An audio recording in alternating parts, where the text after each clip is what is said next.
வந்து புரிந்து கொள்வது, விளக்குவது. அது என்னன்னு நான் உங்களுக்கு சொல்றேன். கிறிஸ்டாலஜி ஃப்ரம் எபோ அப்படின்றது இயேசு கிறிஸ்துவனுடைய அந்த தெய்வீக நிலை, தெய்வீக தன்மையை ஆரம்ப புள்ளியாக வைத்து, இயேசு தேவனுடைய குமாரன், அவர் மாம்சத்திலே வந்தவர், தேவனாக இருந்தவர், தேவனோடு கூட இருந்தவர், சிருஷ்டிகராக இருந்தவர், பரலோகத்திலிருந்து இந்த விண் உலகிற்கு வந்தார், தேவன் மனுஷனானார், தேவன் மனுஷகுமாரனாக இந்த உலகத்திலே வந்தார், தேவகுமாரன் மனுஷகுமாரனாக வந்தார். ஸோ ஆரம்ப புள்ளி கிறிஸ்துவை பற்றி அவருடைய தெய்வீக நிலை, தெய்வீக தன்மை, தேவகுமாரன், அதுல இருந்து படிப்படியாக அவருடைய மனித தன்மையை, அவர் மாம்சத்துல வந்தபோது அவருடைய பெயர், அவருடைய பண்புகள், அவருடைய ஊதியம், போதனை, அவருடைய மரணம், உயிர்த்தெழுதல், இதை பற்றி புரிந்து கொள்வது.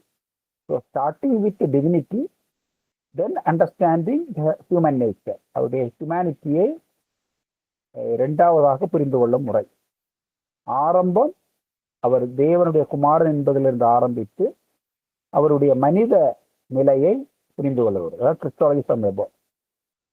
கிறிஸ்டாலஜி ஃப்ரம் பிலோ அப்படின்னு சொல்லும்போது அவர் ஒரு மனிதன், மனுஷகுமாரன் என்பதை நம்ம ஏன்னா அதுல சந்தேகம் இல்லை, யாருக்குமே சந்தேகம் இல்லை. இயேசு கிறிஸ்து ஒரு மனுஷகுமாரன், அவர் மனிதராக இந்த உலகத்தில் வந்தார், அவர் ஒரு சரித்திர நபர் என்பதில் யாருக்குமே சந்தேகம் இல்லை. ஸோ அதை ஒரு ஸ்டார்டிங் பாயிண்டாக எடுப்பது, அவர் மனுஷகுமாரன், மனிதன் என்பதை ஸ்டார்டிங் பாயிண்டாக எடுத்துட்டு அவருடைய போதனைகள், அவர் செய்த அற்புதங்கள், அவருடைய மரணமும் உயிர்த்தெழுதலும், இதையெல்லாம் மையமாக வைத்து அவர் வித்தியாசமானவர், அவர் தெய்வீக தன்மை உள்ளவர், அவர் தேவகுமாரன் என்று படிப்படியாக அவருடைய தெய்வீக தன்மையை புரிந்து கொள்வது. இந்த மாதிரியான 2 மெத்தட் இருக்கிறது கிறிஸ்டாலஜி படிக்கின்றது. ஆங்கிலத்தில் Christology from above and Christology from below அப்படின்னு சொல்லுவாங்க. ஓகே, மேலிருந்து இயேசு கிறிஸ்துவை புரிந்து கொள்வது, இன்னொன்று கீழிருந்து. மேலிருந்து என்று சொல்லும்போது அவர் தேவகுமாரன், மாம்சத்திலே வந்தவர் என்கிற அந்த அடிப்படையில் புரிந்து கொள்வது. இன்னொன்று அவர் மனுஷகுமாரன், பிற்பாடு அவரை நம்ம ஒவ்வொரு ஸ்டேஜாக புரிந்து கொண்டு விட்டு, ஓ அவர் சாதாரண மனிதன் அல்ல, இவ்வளவு காரியங்களை செய்திருக்கிறார், இவ்வளவு காரியம் இருக்கிறது, அவர் மனுஷகுமாரன் அல்ல, அவர் மனுஷகுமாரனும் அவர் தேவகுமாரனும் என்று முடிவு செய்வது. இதுதான் Christology from above and Christology from below. Christology from above, மேலிருந்து கிறிஸ்துவை புரிந்து கொள்வது, கிறிஸ்துவை புரிந்து கொள்வது. அதற்கு நமக்கு ஒரு பெஸ்ட் எடுத்துக்காட்டு என்னன்னா, எக்ஸாம்பிள் என்னன்னா, யோவான் சுவிசேஷம். இந்த யோவான் சுவிசேஷத்தை படிக்கும் பொழுது யோவான் இயேசு கிறிஸ்துவை அவர் ஆரம்பத்துல அவர் ஒரு தேவகுமாரனாக பாவித்து தான் ஆரம்பிக்கிறார். ஆதியிலே வார்த்தை இருந்தது, அந்த வார்த்தை தேவனிடத்தில் இருந்தது, அந்த வார்த்தை தேவனாக இருந்தது, அந்த வார்த்தை மாமிசமாகி கிருபையின் சத்தியம் நிறைந்தவராக இந்த உலகத்துல வந்தார். So starting point is the divinity of Jesus Christ எபோ. யோவான் சுவிசேஷத்துல அப்படிதான். அதுக்கப்புறம் படிப்படியாக அவருடைய அந்த எர்த்லி மினிஸ்ட்ரியை பற்றி புரிந்து கொண்டு அவர் மனுஷகுமாரன், மனிதன் என்கிற அந்த நிலை விளக்கப்பட்டிருக்கு. ஸ்டார்டிங் அவருடைய தெய்வீக தன்மை, அதிலிருந்து அவருடைய மனித தன்மையே விளக்கப்பட்டிருக்கு. ஆனால் இதுவே நீங்க சினாப்டிக் காஸ்பல்ஸ்ல வந்தீங்கன்னா, மேத்யூ, மார்க், லூக், அதுல வந்தீங்கன்னா ஜஸ்ட் ஆப்போசிட்டா இருக்கும்.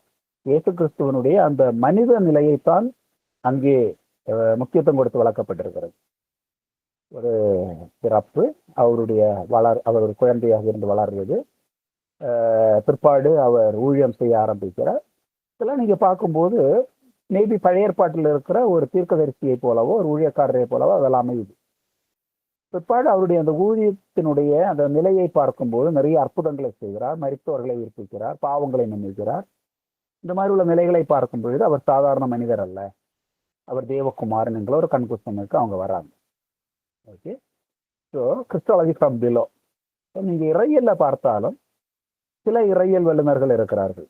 அந்த இறையியல் வல்லுநர்கள் அவர்களுடைய ஸ்டார்டிங் பாயிண்ட் இயேசு கிறிஸ்துவனுடைய குமாரன் என்கிற அந்த புரிதல்ல இருந்து ஆரம்பித்து அவரை விளக்குகிறார்கள். இன்னும் சிலர் அவரை தேவகுமாரன் என்று ஆரம்பத்துல அங்கீகரிக்காமல் அவர் ஒரு மனுஷகுமாரன் என்று அவரை புரிந்து கொண்டு படிப்படியாக அவர் தேவகுமாரன் என்று விளக்குகிறார். இந்த 2 அப்ரோச் கிறிஸ்டாலஜிக்கல் ஸ்டடியில காணப்படுகிறது. இன்னொன்று இன்னொன்று நம்ம இறையியல் படிக்கும் பொழுது, இந்த கிறிஸ்டாலஜி படிக்கும் பொழுது இன்னொரு 2 காரியம் இருக்கிறது. ஒன்று, Jesus of history and Christ of faith. Jesus of history, Christ of faith அப்படின்னா, சரித்திரத்தில் இயேசு, விசுவாசத்தில் கிறிஸ்து. விசுவாசத்தில் கிறிஸ்து. ஓகே. ஜீசஸ் ஆஃப் ஹிஸ்டரி அப்படின்னா அது ஒரு மூமெண்ட். ஓகே. அந்த ஜீசஸ் ஆஃப் ஹிஸ்டரி ஒரு மூமெண்ட். அந்த ஜீசஸ் ஆஃப் ஹிஸ்டரி மூமெண்ட் உருவாகிறது வந்து அதுக்கு ஒரு பெரிய பேக்ரவுண்ட் இருக்கிறது. அது எப்போ ஆரம்பிக்கிறாங்கன்னா, 18ஆம் நூற்றாண்டு, கிபி 18ஆம் நூற்றாண்டு கடைசியில 19ஆம் நூற்றாண்டினுடைய ஆரம்பத்துல ஐரோப்பா கண்டத்துல, குறிப்பாக ஜெர்மானியா, பிரான்ஸ் போன்ற நாடுகளிலே மிகப்பெரிய ஒரு இன்டலெக்சுவல் அவேக்கனிங் ஏற்படுகிறது. ஒரு அறிவு சார்ந்த மறுமலர்ச்சி ஏற்படுகிறது. அது ரெனைசன்ஸ், இன்டலெக்சுவல் ரெனைசன்ஸ் ஏற்படுகிறது. அந்த இன்டலெக்சுவல் அவேக்கனிங், ரேஷனலிசம் அதனுடைய முடிவில் பார்த்தீங்கன்னா சயின்ஸ் அண்ட் டெக்னாலஜி எமர்ஜ் ஆகுது. 19ஆம் நூற்றாண்டு முடிவில், 20ஆம் நூற்றாண்டு ஆரம்பத்தில் சயின்ஸ். அப்போ இந்த ரேஷனலிசமும் சயின்ஸும் இன்ஃப்ளூயன்ஸ் ஆகி ஐரோப்பா கண்டத்தில் யூனிவர்சிட்டி, கல்லூரிகளில் மாணவர்கள் எல்லாரும் என்ன பண்றாங்கன்னா, இந்த சயின்டிபிக் மைண்ட் அவங்களை இன்ஃப்ளூயன்ஸ் பண்ண ஆரம்பிச்ச உடனே விசுவாசத்துக்கு அடிப்படையான திருச்சபை போதனைகளை அவர்கள் அங்கீகரிக்க மறுக்கிறார்கள். ரொம்ப ஸ்கெப்டிக்கா மாறுறாங்க. குறிப்பாக புதிய ஏற்பாட்டில் இருக்கின்ற இயேசு கிறிஸ்துவனுடைய கன்னிகை மூலமாக அவருடைய பிறப்பு, அவர் செய்த பல அற்புதங்கள், அதிசயங்கள், அவர் பாவத்திற்காக மரித்த அவருடைய மரணம், உயிர்த்தெழுதல், அப்ப இதெல்லாம் வந்து விசுவாசத்திற்குட்பட்டதாக இருக்கிறது. ரீதியில இவைகளெல்லாம் நிரூபிக்கப்பட முடியாது. விஞ்ஞானத்துல நிரூபிக்கப்படாத ஒன்று அங்கீகரிக்க முடியாத ஒன்று. விஞ்ஞானத்தால் இழுப்புண்ட அந்த கல்லூரி மாணவர்கள் எல்லாரும் என்ன பண்றாங்கன்னா, ஸ்கெப்டிக்கா மாறுறாங்க. அவங்க ரேஷனலிஸ்டா, செக்குலரிஸ்டா மாறுறாங்க. சர்ச்சுக்கு போவதையே அவர் தவிர்க்கிறாங்க. இன்றைக்கு கூட யூரோப்பில் நீங்க போனீங்கன்னா அந்த நிலை இன்றைக்கும் இருக்கிறது. எப்போ ஆரம்பிக்குதுன்னா 18ஆம் நூற்றாண்டுல அந்த ரேஷனலிஸ்டிக் பீரியட்ல தான் ஆரம்பிக்குது. இன்டலெக்சுவல் அவேக்கனிங் அப்போ ஆரம்பிக்குது. சயின்ஸ் அண்ட் டெக்னாலஜி அதை வந்து அடுத்த லெவலுக்கு எடுத்துட்டு போகுது. இப்போ வந்து நீங்க பாத்தீங்கன்னா 2 வகையான ஹிஸ்டாலஜிக்கல் ஸ்டடி அப்ரோச் உருவாது. அது ஃபர்ஸ்ட் வந்து Jesus of history moment. Jesus of history moment. இன்னொன்று கிரைஸ்ட் ஆஃப் ஃபெய்த் மூமெண்ட். இது 2 தியாலஜிக்கல் மூமெண்ட், இறையியல்ல ஏற்படுத்தப்பட்ட 2 கருத்தாக்கம், 2 கோட்பாடு.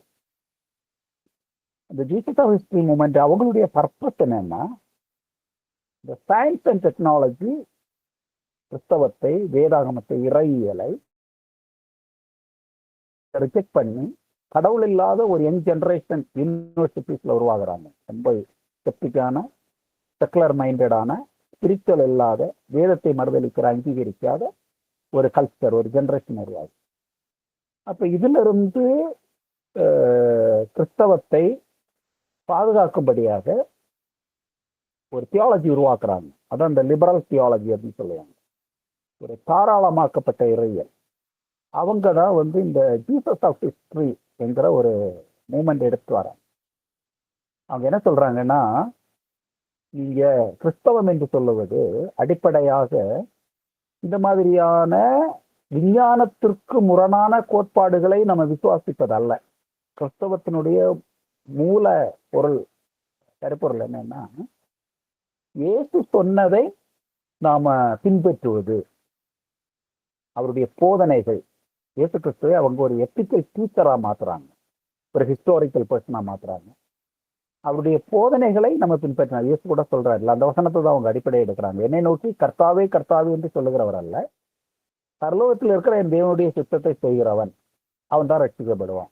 அந்த வசனத்தை எடுத்துட்டு அவங்க என்ன சொல்றாங்கன்னா, இந்த விசுவாசத்திற்கு அடுத்த காரியங்கள் அது வந்து அந்த பிலீவிங் கம்யூனிட்டி அந்த காலத்துல எழுதினாங்க. அது அது நிஜமாவும் இருக்கலாம், நிஜமில்லாமே இருக்கலாம். சயின்டிபிக்கலா அதை ப்ரூவ் பண்ண முடியாது. ஸோ சயின்டிபிக்கலா ப்ரூவ் பண்ண முடியாத காரியங்களை வந்து நீங்க ஹோல்ட் ஆன் பண்ண வேண்டும் என்று வற்புறுத்தல. நீங்க இயேசுவை ஒரு நல்ல மாரல் டீச்சராக எடுத்துட்டு அவருடைய நல்ல போதனைகள், நல்ல போதனைகள் என்ன? அன்பு கூறுவாயாக, தேவடத்தில் அன்பு கூறு, உன்னை போல பிறடத்தில் அன்பு கூறு, மன்னிக்கிறது, உதவிகள் செய்வது, ஆங்கர் இல்லாமல் இருக்கிறது, கேரிங் ஒன் அனதர், கம்பேஷன், இந்த மாதிரியான வர்க்கு.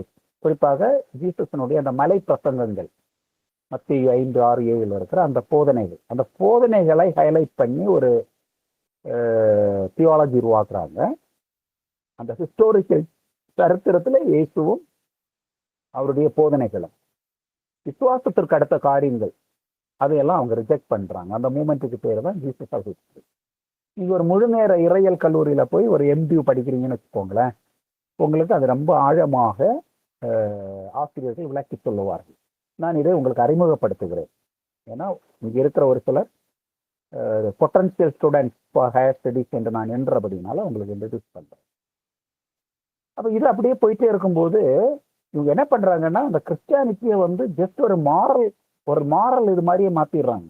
ஒரு நெறிகளை படிப்பிக்கிற அந்த ரட்சிப்பு, பரலோகம், பாவ மன்னிப்பு, பரிசுத்த வாழ்க்கை, அபிஷேகம், இதெல்லாத்தையும் அடிப்படை காரியத்தை எல்லாத்தையும் விட்டுட்டு ஒரு சமூகத்திற்கு ஏற்ற ஒரு போதனை, ஒரு காந்திசம் போல இல்ல பிளாட்டோனிசம் போல, இது ஒரு இசம், ஒரு போதனை, இதை பின்பற்றினா போதும், அதை கற்பித்தா போதுங்கிற லெவலுக்கு எடுத்துட்டார். ஆனா இதை பார்த்த போது இன்னொரு குரூப், அதே அந்த யூனிவர்சிட்டிஸ்ல இருந்துதான் இன்னொரு குரூப் உருவாகுது. அதான் கிரைஸ்ட் ஆஃப் ஃபெய்த். அவங்களுடைய ஆர்குமெண்ட் என்னன்னா, நாம வந்து ஜீசஸனுடைய அந்த ஹிஸ்டரியை ரீகன்ஸ்ட்ரக்ட் பண்ண முடியாது. ஜீசஸ் ஒரு ஹிஸ்டாரிக்கல் பர்சனா இருக்கலாம், ஆனா எல்லா காஸ்பல் ரைட்டிங்ஸும், மத்தேயு, மார்க், லூக்கா, யோவான் எல்லாமே இயேசு கிறிஸ்து உயிர்த்தெழுந்த பின்பு பல வருடங்கள் கழித்து எழுதப்பட்டவர்கள். இவங்க யாருமே சரித்திரகாரர்கள் கிடையாது.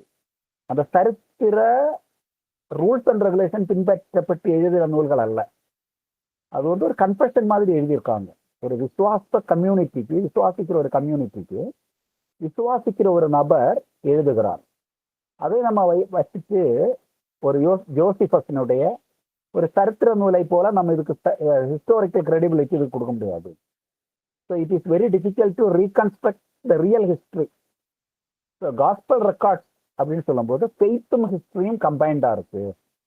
ஆகவே அந்த ஃபெய்த் ஆஸ்பெக்டை வந்து அவங்க ரீடிஸ்கவர் பண்றாங்க. அதான் கிரைஸ்ட் ஆஃப் ஃபெய்த். நீங்க கவனிக்க வேண்டியது, ஜீசஸ் அப்படின்னு வரும்போது it's more of a historical Jesus. சரித்திரத்திலே வந்த பிறந்த அந்த இயேசு என்கிற அந்த நபர், அவருடைய அந்த சரித்திர நிலையை குறிக்கிறது. ஒரு வரலாற்று நபர். அது வரலாற்று நபர்கள் என்கிற மகான்கள் நிறைய பேர் இருக்காங்கல்ல, மகாத்மா காந்தி, விவேகானந்தர், புத்தா, இந்த மாதிரியான அந்த வரலாற்றிலே முக்கியமான ஒரு நபர். அவருடைய ஹியூமன் நேச்சர், ஹிஸ்டரி, அதான் அந்த ஜீசஸ் என்ற வார்த்தையினால அவங்க மீன் பண்றாங்க. Christ of faith, Christ of faith அப்படின்னு சொல்லும்போது அவருடைய உலகளாவிய முக்கியத்துவம், தனித்தன்மை, அவர் ரட்சகர், நம்முடைய பாவங்களிலிருந்து நம்ம மன்னிக்கிறார். ஓகே, யூனிக்னஸ் அண்ட் யூனிவர்சாலிட்டி, அவருடைய அந்த ஆவிக்குரிய அந்த contribution. So Jesus is more of this being, this nature, அவர் தன்மை, அவருடைய தன்மை, அவர் யார் என்ற தன்மை. கிரைஸ்ட் என்று சொல்லும்போது அவர் செய்த அந்த பணிகள். அவருடைய ப்ராப்பர் நேம்னு பார்த்தீங்கன்னா ஜீசஸ் தான். ஜீசஸ் தான் அவருடைய ப்ராப்பர் நேம். கிரைஸ்ட் என்று சொல்லும்போது ஒரு டைட்டில், பணிப்பெயர். இப்போ இந்த கருணாநிதினு சொல்றோம், கலைஞர் கருணாநிதினு சொல்றோம். கலைஞர் என்பது அவருடைய பெயர் அல்ல, பட்டப்பெயர். கருணாநிதி என்பது இயற்பெயர். ஸோ கலைஞர் அப்படி சொன்னோட எல்லாருக்கும் தெரியுது, but it is not is name. அது வந்து ஒரு அடைமொழியில சொல்லப்படுகிற ஒரு பட்டப்பெயர். அதே போலதான் கிரைஸ்ட் என்று சொல்லுவது ஒரு ப்ராப்பர் நேம் அல்ல, ஜீசஸ் தான் ப்ராப்பர் நேம். கிரைஸ்ட் என்பது ஒரு பணிப்பெயர், ஒரு ப்ரொஃபஷனல் நேம் மாதிரி. ஓகே, ஸோ இந்த ஜீசஸ் அப்படின்னு நம்ம சொன்ன உடனே இறையியலின்படியாக ஜீசஸ் ஆஃப் ஹிஸ்டரி, சரித்திரத்திலே தோன்றின, வாழ்ந்த, போதித்து, மரித்த அந்த இயேசு, அந்த நபர், அதான் Jesus of history. Christ of faith அப்படின்னு சொன்ன உடனே ஸ்பிரிச்சுவல் ஆஸ்பெக்ட் வருது. ரட்சகர், ரட்சகர் உலகத்திற்காக மரித்தார், அவர் மூலமாக நமக்கு தேவனிடத்தில் சேருகிற அந்த பாக்கியம் கிடைக்கிறது. That is more of Christ of faith. இது ரெண்டுமே மிஸ்ட்ரி தான். நம்ம ஜீசஸை புரிந்து கொள்ளும் போது இது ரெண்டுமே மிஸ்ட்ரி தான், ரெண்டுமே ரகசியம் தான். இயேசு என்கின்ற அந்த பெயர் பழைய ஏற்பாட்டில் யோசுவா, எபிரேய மொழியில யோசுவா என்கிற அந்த வார்த்தையிலிருந்து வருகிறது. யெகோவா ரட்சகர் ஆனார். அது அப்புறம் அராமிக்ல வரும்போது, அராமிக்ல இருந்து இங்கிலீஷ் வரும்போது நம்ம ஜீசஸ், தமிழ்ல இயேசு அப்படின்னு நம்ம சொல்றோம். அதனுடைய அர்த்தம் கர்த்தர் ரட்சகர் ஆனார், யெகோவா ரட்சகர் ஆனார். அப்ப அதுவே ஒரு ரகசியம்தான். இயேசு என்கின்ற அந்த பெயரே, அந்த நபர், அந்த பெயர் என்பதை விட அந்த நபர் ஒரு ஒரு ரகசியம்தான். என்ன ரகசியம்? அந்த நபருக்குள் அவர் தேவகுமாரனாகவும் மனுஷகுமாரனாகவும் இருக்கிறார். அந்த மாதிரியான ஒரு நபர் வேறு இந்த உலகத்துல யாரும் தோன்றினதில்லை. ஒரு சிலர் சொல்லியிருக்காங்க காட் மேன், ஓகே அப்படின்னு எல்லாம் சொல்லியிருக்காங்க.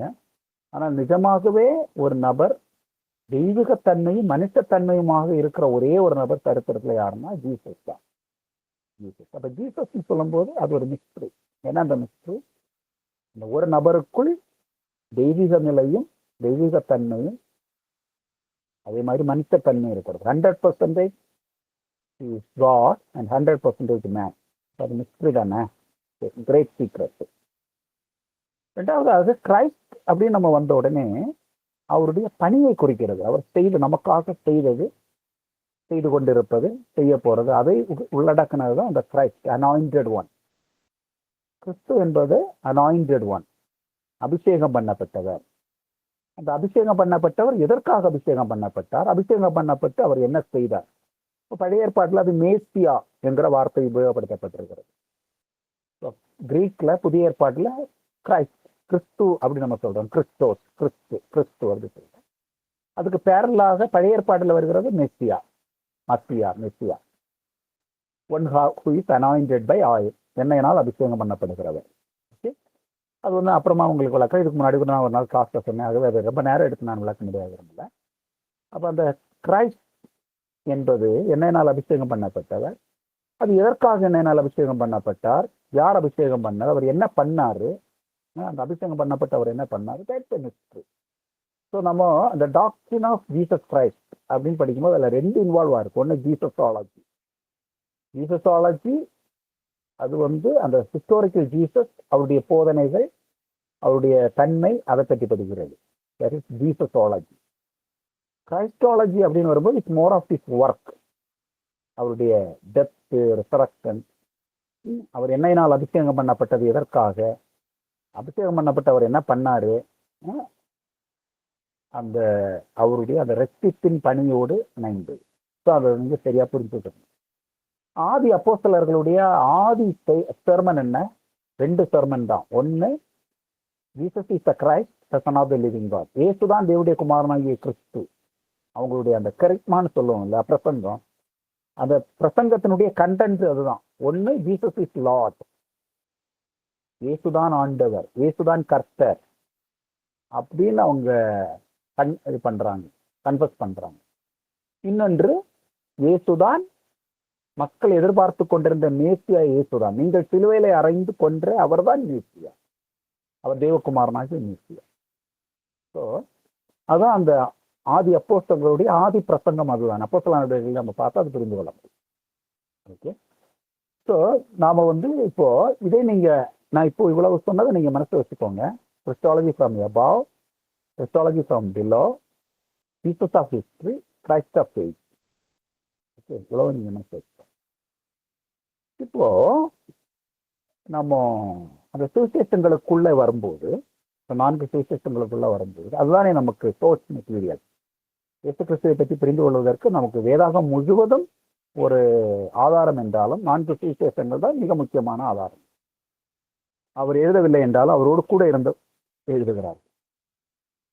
இப்போ இந்த இயேசுவை முதலாவது பின்பற்றினவர்கள் எல்லாருமே ஆல்மோஸ்ட் எல்லாருமே யூதர்கள், மேபி வெரி ஃபியூ எக்ஸப்ஷன்.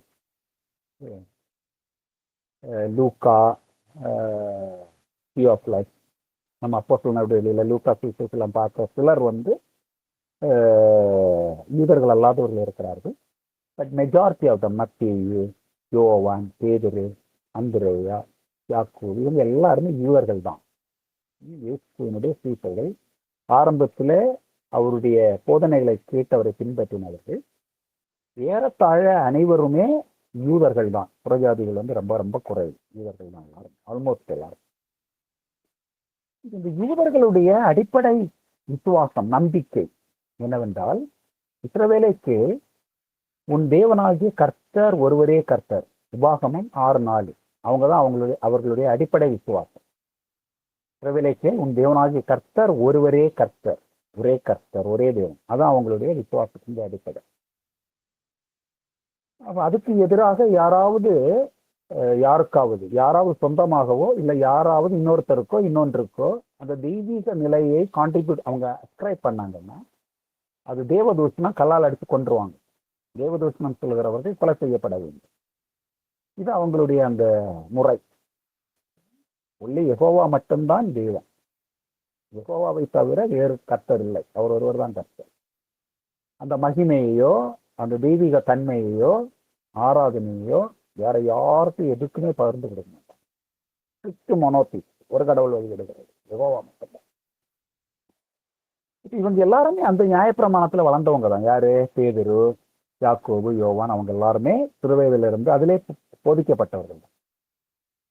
இப்ப அவர்கள் வந்து இப்ப பாத்தீங்கன்னா கொஞ்சம் ஆண்டவர் இயேசு கிறிஸ்து உயிர்த்தெழுந்து கொஞ்ச நாள் கழிச்ச உடனே அவங்களுடைய புரிதலில் வந்து ஒரு பெரிய சிப்ட் ஏற்பட்டிருக்குது பாருங்களேன். இப்ப அவங்க அந்த சிப்ட் என்னன்னா, இயேசு கிறிஸ்துவை முதன்மையாக வைத்து இயேசு கிறிஸ்து மூலமாக பிதாவை அவர்கள் புரிந்து கொள்ளுகிற ஒரு நிலைக்கு அவங்க வர்றாங்க. Jesus became a theologically important person in two sense. அது நான் என்னன்னு எக்ஸ்பிளைன் பண்றேன். இப்போ பழைய ஏற்பாடு வரைக்கும் அவங்க பிதாதான், யெகோவா தான். இந்த யெகோவாவுடைய மகிமையோ யாருக்குமே ஷேர் பண்ண மாட்டாங்க, உள்ளே ஆசை. இப்போ ஆண்டவராகிய இயேசு கிறிஸ்துவினுடைய அந்த போதனைகள், அதுக்கப்புறம் அவருடைய அற்புதங்கள், பிறகு அவருடைய மரணம், உயிர்த்தெழுதல் எல்லாம் பார்த்துட்டு அவங்க கன்க்ளூட் பண்றாங்க, இந்த இயேசு கிறிஸ்து அவர்களுக்கும் தேவனுக்கும் இருக்கிற அந்த உறவிலே சில காரியங்களை அவர் பண்ணி இருக்கிறார். ஆகவே அவங்க இயேசு கிறிஸ்து மூலமாக தேவனை தெரிந்து கொள்ளுகின்ற ஒரு அண்டர்ஸ்டாண்டிங் வராங்க. நீங்க சர்ச்சினுடைய பெனடிக்ஷன் பார்த்தீங்கன்னு வச்சுக்கோங்களேன். பெனடிக்ஷன் பார்த்தீங்கன்னா, the grace of our Lord Jesus Christ, பவுல் கொரிந்தியர்ல சொல்லும்போது, நம்முடைய கர்த்தராகிய இயேசு கிறிஸ்துவின் கிருபையும் பிதாவாகிய தேவனுடைய அன்பும், அந்த ஆர்டர் பாருங்களேன். அந்த ஆர்டர் ஃபர்ஸ்ட்ல வந்து கிரேஸ் ஆஃப் ஜீசஸ் கிரைஸ்ட் போடுறாரு பவுல். ரெண்டாவதுதான் ஃபாதர் கொண்டு வராங்க. பவுல் யாரு? He was a Jew. பேதுரு யாரு? He was a Jew. அவங்க என்ன டிக்ளரேஷன் பண்ணியிருக்கணும்? ஏரனிக் பெனடிக்ஷன். ஏரனிக் பெனடிக்ஷன் என்னது? ஏரனுக்கு தேவன் கொடுத்தது, உன் மக்களை நீங்க அவருக்கு கர்த்தர் உங்கள் மேல் கிருபையா இருக்க கிடையாது, கர்த்தர் அவருடைய முகத்தை உங்கள் மேல் பிரகாசம் பண்ணி உங்களை காக்க கிடையாது, உங்களை ஆசீர்வதிக்க கிடையாது. கர்த்தர் யெகோவா தான். ஓகே, அந்த பெனடிக்ஷன்ல வேற எதுக்கும் யாருக்கும் இடம் இல்லை. இப்ப பாருங்களேன், இயேசு கிறிஸ்து அவர்களுடைய உள்ளத்துல, அவர்களுடைய புரிதல்ல இவ்வளவு ஒரு டிரான்ஸ்பர்மேஷனை கொண்டு வந்திருக்கிறார். இப்ப அவங்க ஃபர்ஸ்ட்ல வந்து அந்த பெனடிக்ஷன்ல, அந்த பிளஸிங்ல இயேசுவை முதல்ல வச்சுட்டு, சன் ஆஃப் காட் ஜீசஸ் கிரைஸ்ட முதல்ல வச்சுட்டு, பிதாவை ரெண்டாவது இடத்துக்கு கொண்டு போறாங்க. The grace of our Lord Jesus Christ, love of God, பாருங்க, just the grace of Jesus first, love of God second, அந்த ஆர்டர். அப்ப அவங்க என்ன புரிஞ்சு கொள்றாங்கன்னா, இவ்வளவு நாளும் தொலைவில் இருந்த அந்த தேவன், பலிகள் மூலமாகவும் மற்றும் தீர்க்கதரிசிகளின் மூலமாகவும் நாங்கள் வழிபட்டு வந்த, பின்பற்றி வந்த அந்த தேவன் இப்போது இயேசு கிறிஸ்து மூலமாக எங்களுக்கு நியரா வந்திருக்கிறார். இவர் மூலமாக நாங்கள் தேவனை இன்னொரு நிலையில இப்ப புரிந்து கொள்ளுகிறோம், அனுபவிக்கிறோம், அறிந்து கொள்ளுகிறோம். இவர் தேவனை எங்களுக்கு வெளிப்படுத்தி கொடுத்திருக்கிறார். அவரோடு கூட எங்களுக்கு ஒரு புதிய தொடர்பை ஏற்படுத்தி கொடுத்திருக்கிறார். ஆகவேதான் அவருடைய பெயர் முதல்ல the grace of our Lord Jesus Christ, love of God and the fellowship of the Holy Spirit அப்படின்னு அந்த ஆர்டர்.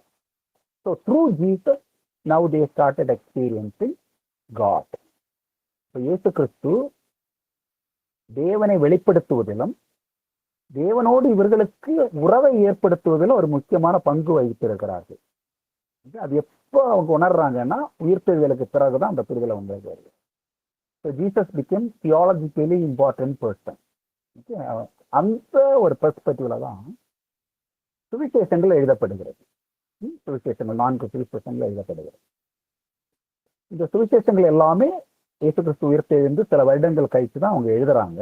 அப்ப அவங்களுடைய அந்த விசுவாசம் வந்து இம்பாக்ட் பண்ணியிருக்கு. அந்த அவங்க ஒரு சரித்திரம், இவங்க யாருமே சரித்திரகாரர்கள் கிடையாது. யாரு? மத்தேயு வந்து டேக்ஸ் கலெக்டர், மார்க் வந்து ஒரு young person, he was not a trained historian like Josephus or Pliny. அந்த காலத்துல நிறைய ஹிஸ்டோரியன்ஸ் இருந்தாங்க, அவங்க வந்து ட்ரெயின்டு ஹிஸ்டோரியன்ஸ். இவங்க யாருமே ட்ரெயின்டு, இன்க்ளூடிங் லூக்கா வந்து ஒரு பிசிஸ்டியன், நாட் ஏ ஹிஸ்டோரியன். அப்ப நீங்க அந்த ஹிஸ்டோரியோகிராஃபி அந்த பிரின்சிபல்ஸ் இருக்கு இல்லையா, அதுபடி பார்த்தீங்கன்னா இவங்களுடைய ரெக்கார்ட்ஸ் எல்லாமே ஹிஸ்டாரிக்கல் ரெக்கார்ட்ஸ் நம்ம எடுக்க முடியாது, தியாலஜிக்கல் ரெக்கார்ட்ஸ் தான். ஆனால் அவங்க மென்ஷன் பண்றதான அந்த ஹிஸ்டாரிக்கல் ஈவெண்ட்ஸ் வந்து அது மிரக்கிள்ஸாக இருந்தாலும் நமக்கு வந்து இது ஹிஸ்டரி. ஆனா ஒரு செக்குலர் பர்சன் பார்க்கும்போது for them it is influenced by their faith, அப்படிதான் அவங்க அதை எடுப்பாங்க. ஓகேங்களா? ஸோ அதான் அந்த Jesus of history and Christ of faith. But for the believing people it's all history. நமக்கு எல்லாருக்குமே ஹிஸ்டரி. இவங்க இந்த சுவிசேஷத்தை எழுதும்போது இப்போ இயேசு கிறிஸ்துவை இவர்கள் அறிந்திருக்கிறார்கள், அனுபவித்திருக்கிறார்கள். தேவனுக்கும் அவர்களுக்கும் இருந்த உறவு இவர் மூலமாக எஸ்டாப்ளிஷ் பண்ணப்படுகிறது. ஒரு புதிய ஆவிக்குரிய அனுபவம் அவங்களுக்கு வருகிறது. ஸோ அந்த ஜீசஸ் கிரைஸ்டனுடைய இம்பார்ட்டன்ஸ் அவங்க புரிஞ்சுக்கிறாங்க. இப்போ அதை எக்ஸ்பிளைன் பண்ணும்போது அவங்க பழைய ஏற்பாட்டில் தீர்க்கதரிசிகள் மூலமாகவும் மற்ற தேவ மனிதர்கள் மூலமாகவும் கொடுக்கப்பட்டிருக்கிற நிறைய பெயர்கள், பட்டங்கள், எதிர்பார்ப்புகள், வாக்கு தத்தங்கள் பழைய ஏற்பாட்டில் இருக்கு, ஆல்ரெடி இருக்கு. ஓகே, மோசை மூலமாக எழுதினது, பிற்பாடு தீர்க்கதரிசிகள் மூலமாக, தாவீது மூலமாக, சாலமோன் மூலமாக, இவங்க மூலமாகலாம் தேவன் கொடுத்த அந்த வெளிப்படுத்தல்களையும் மையமாக வைத்து நிறைய பெயர்கள் பழைய ஏற்பாட்டில் இருக்குது. அதை இவங்க என்ன பண்றாங்கன்னா, இந்த எழுத்தாளர்கள், புதிய ஏற்பாட்டு சுவிசேஷ எழுத்தாளர்கள், அவர்கள் இயேசு கிறிஸ்துவை அனுபவித்ததை மையமாக வைத்து, அவர்கள் இயேசு கிறிஸ்துவை புரிந்து கொண்டதை மையமாக வைத்து அதை விளக்குவதற்காக அந்த டைட்டில்ஸ் யூஸ் பண்றாங்க. அதான் கிறிஸ்டாலஜிக்கல் டைட்டில்ஸ் நம்ம சொல்றோம். இயேசு கிறிஸ்துவை பற்றியதான அந்த கிறிஸ்டாலஜிக்கல் டைட்டில்ஸ், கிறிஸ்துவை குறித்த அந்த பெயர்கள், பட்டங்கள். அதுல முதன்மையானது கிறிஸ்டோஸ், கிரைஸ்ட். அவருடைய பேரோடய சேர்ந்து வந்து அந்த ப்ராப்பர் நேம் மாதிரி ஆயிடுச்சு இல்லையா? பாருங்களேன், நான் சொன்ன மாதிரி அந்த கலைஞர் கருணாநிதி. இன்றைக்கு கலைஞர்னு சொன்னாலே தமிழ்நாட்டில் இருக்கிற மக்கள் எல்லாரும் என்ன சொல்றாங்க? கலைஞர்னா கருணாநிதி தான்.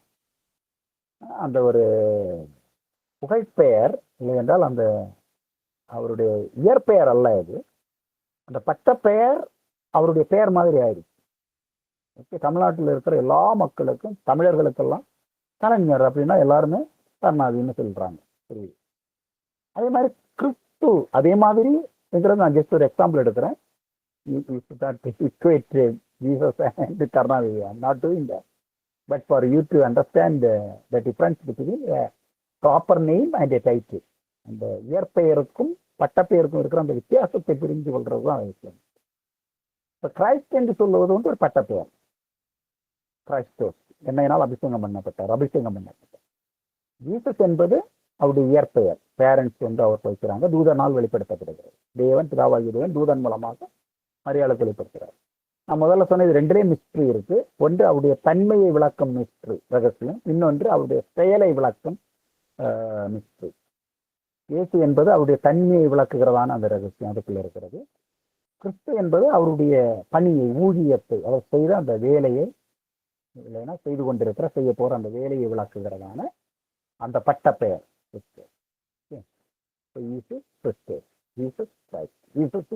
என்பதான் அந்த earliest confession.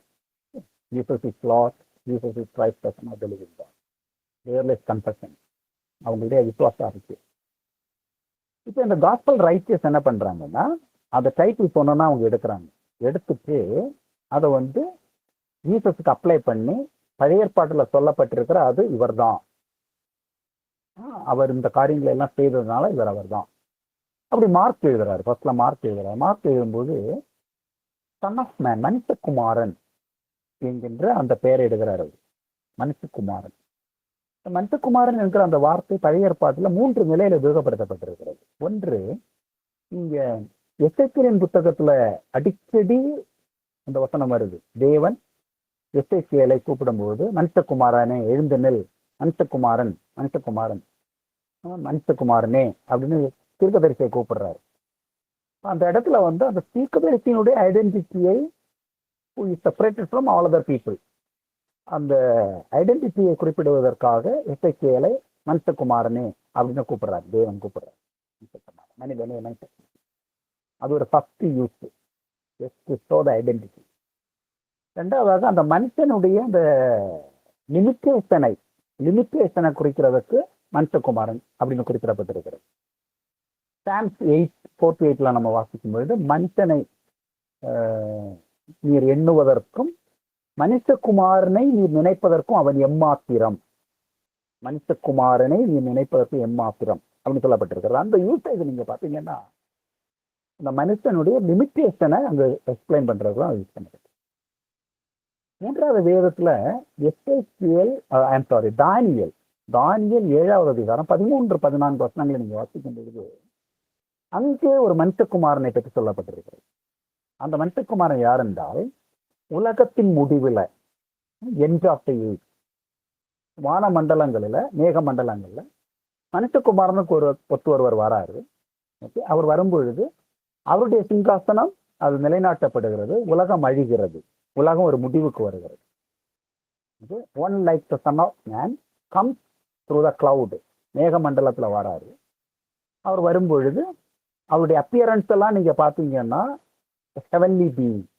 ஆனா அவருடைய பேர் வந்து பாத்தீங்கன்னா மனுஷகுமார் குமாரன் என்று தானியேல்ல சொல்லப்பட்டிருக்கு. ஆண்டவராகிய இயேசு கிறிஸ்து மார்க் சுவிசேஷத்தின்படி, மார்க் மற்ற சுவிசேஷம் இருக்கு, மத்தேயுல இருக்கு, பட் மார்க்ல பிரிடாமினன்ட்லி அது வரும். ஏனென்றால் அது ரோமானியர்களுக்கு அவர் எழுதுறாரு. மார்க் ரோமானியர்களுக்கு எய்ம் பண்ணி எழுதுறாங்க சுவிசேஷம், அவர்களுக்கு சுவிசேஷத்தை அறிவிக்கின்றது. இந்த மனுஷகுமாரன் என்கிற டைட்டில் அடிக்கடி வரும். மனுஷகுமாரன் ஊழியம் கொள்ளும்படி வராமல் ஊழியம் செய்யும்படியாக இந்த உலகத்திலே வந்தார். ஓகே, மனுஷகுமாரனை காட்டி கொடுக்கிறவனுக்கு ஐயோ. அப்புறம் மனுஷகுமாரன் சகல மகிமையும் பொருந்தினவராக வருவார், அதெல்லாம் சொல்லப்பட்டது. மனுஷகுமாரனுங்கிற பிரைஸ் நிறைய வரும். அப்போ இப்ப மார்க் பார்க்கும்போது தானியேலின் புத்தகத்திலே ஒரு மனுஷகுமாரனை பற்றி ஒன்று சொல்லப்பட்டிருக்கிறது. அந்த மனுஷகுமாரன் யார் என்றால், கடைசி காலத்துல அந்த எண்ட் ஏஜ்ல அவர் வருவார். அவர் வரும்போது the present age will be closed. ஒரு கிங்டம் ஏஜ், தேவராஜ்யம் ஆரம்பிக்கப்படுகிறது, இனாகரேட் பண்ணப்படுகிறது. அது அந்த Daniel. If you have the Bible you can read. உங்களுக்கு பைபிள் இருக்குன்னா இப்போது நீங்க யாராவது வேதாகமத்தை திறந்து இந்த தானியேலின் புத்தகம் 7வது அதிகாரம் 13-14 வசனங்களை வாசிங்க. லவுட்லி அன்மியூட் பண்ணிட்டு வாசிங்க.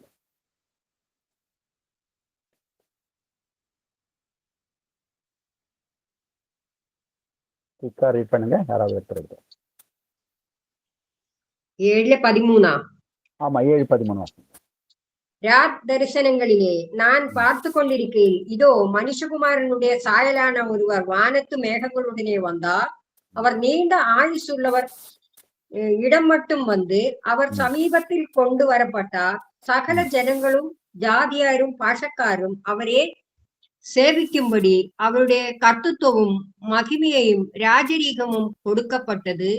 அவருடைய கர்த்தத்துவம் நீங்காத நித்திய கர்த்தத்துவமும் அவருடைய ராஜ்யம் அழியாததுமாய் இருக்கும்.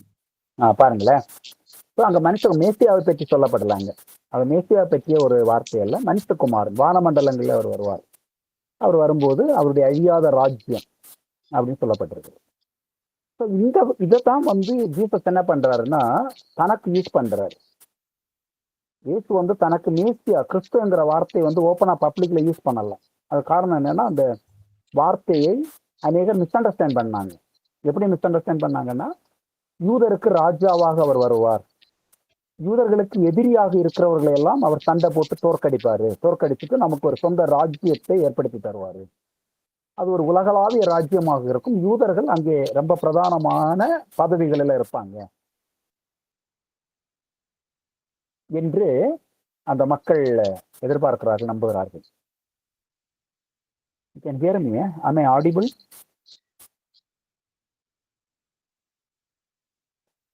ஓகே, எல்லாரும் கொஞ்சம் மியூட் பண்ணுங்க please. All of you mute your mic. Mute பண்ணுங்க. கொஞ்சம் மியூட் பண்ணுங்க. Okay, thank you. இப்போ இயேசு கிறிஸ்து ஏன் பப்ளிக்கா நான் மேசியா என்று டிக்ளேர் பண்ணலைன்னா, அந்த வார்த்தையை யூதர்கள் அந்த காலத்துல தவறாக புரிந்து கொண்டிருக்கிறார்கள். எப்படி தவறா புரிந்து கொண்டிருக்காங்கன்னா, மேசியா என்பவர் இந்த உலகத்துல வரும்போது அவர் தாவீதினுடைய வம்சத்துல வருவார், தாவீதின் சிங்காசனத்தை ஸ்தாபிப்பார், யூதர்களுக்கு எதிரியாக இருக்கிற அந்த நாட்டை போரிட்டு தோற்கடித்து, இப்ப பாத்தீங்கன்னா ரோமானியர்கள், அவர்களை தோற்கடித்து யூதர்களுக்கு என்று ஒரு அரசாட்சி ஏற்படுத்துவார், ஒரு பொலிட்டிக்கல் கிங்டம் ஏற்படுத்துவார். இப்போ யூதர்கள் அதுல பிரதானமாக மக்களாக இருப்பார்கள், உலகளாவிய ஒரு சாம்ராஜ்யமாக அது இருக்கும், நீதியும் நேர்மையும் எல்லாம் உள்ள ஒரு சாம்ராஜ்யம், அது ஒரு பொலிட்டிக்கல் கிங்டம். ஓகே, இப்போ கிங் அலெக்சாண்டர் ஸ்தாபித்த மாதிரி ஒரு உலகளாவிய ஒரு ராஜ்யத்தை மேசியா ஸ்தாபிப்பார். அதுதான் அவங்க எதிர்பார்த்துட்டே இருக்காங்க. ஆனா இயேசு கிறிஸ்து என்ன சொல்றாருன்னா, என்னுடைய ராஜ்யம் இந்த உலகத்திற்குரியதல்ல, அவருடைய சாம்ராஜ்யம், அவருடைய ராஜ்யம் ஆவிக்குரிய ஒரு ராஜ்யம்.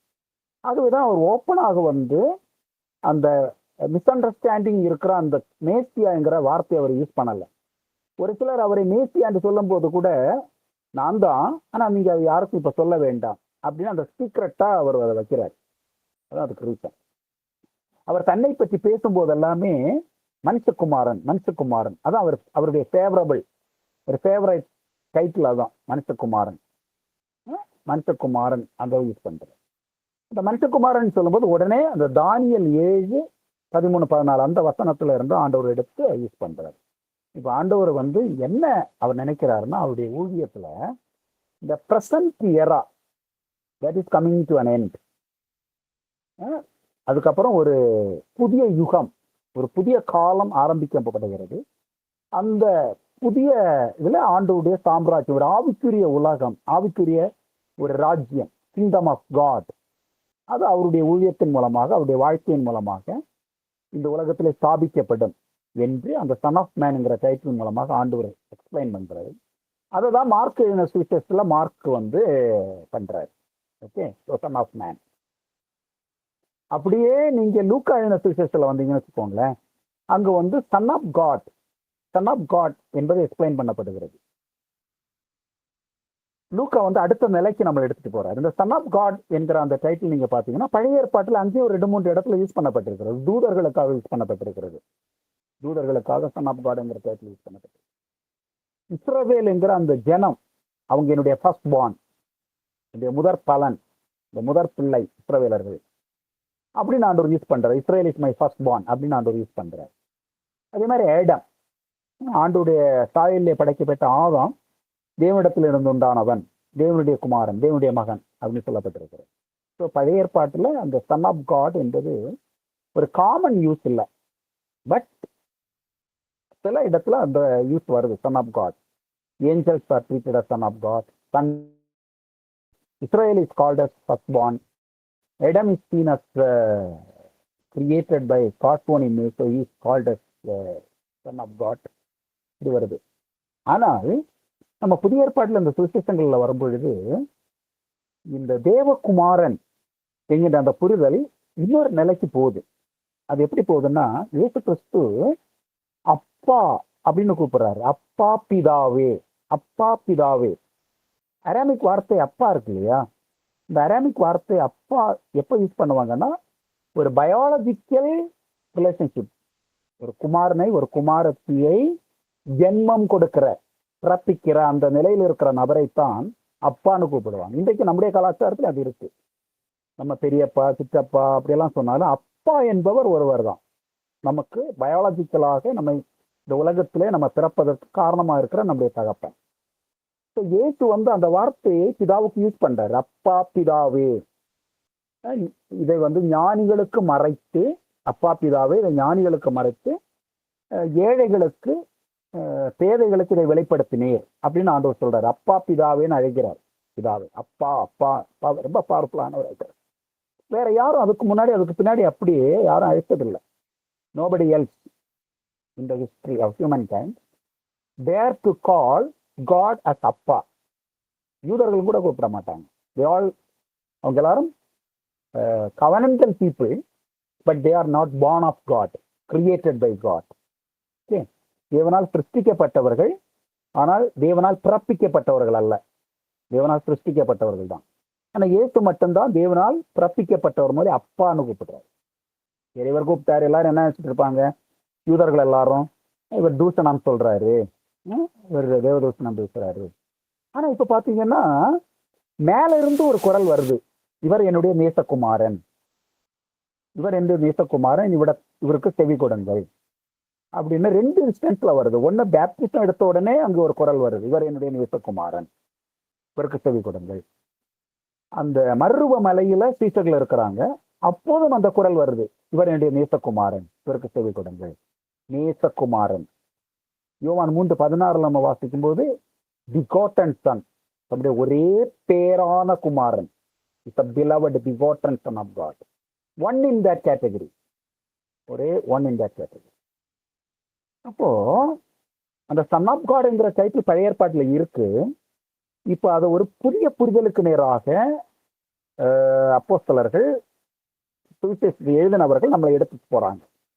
அது என்ன ரிலேஷன், அது என்ன ஒரு விளக்கத்துக்கு நேரம் எடுத்துட்டு போறாங்கன்னா, தேவன் ஒருவரே தேவன், அந்த தேவனுக்கு ஒரே பேரான ஒரு குமாரன், அந்த குமாரன் வார்த்தை வடிவில் இருந்தார், இப்போது அவர் மாம்சத்திலே வந்திருக்கிறார்.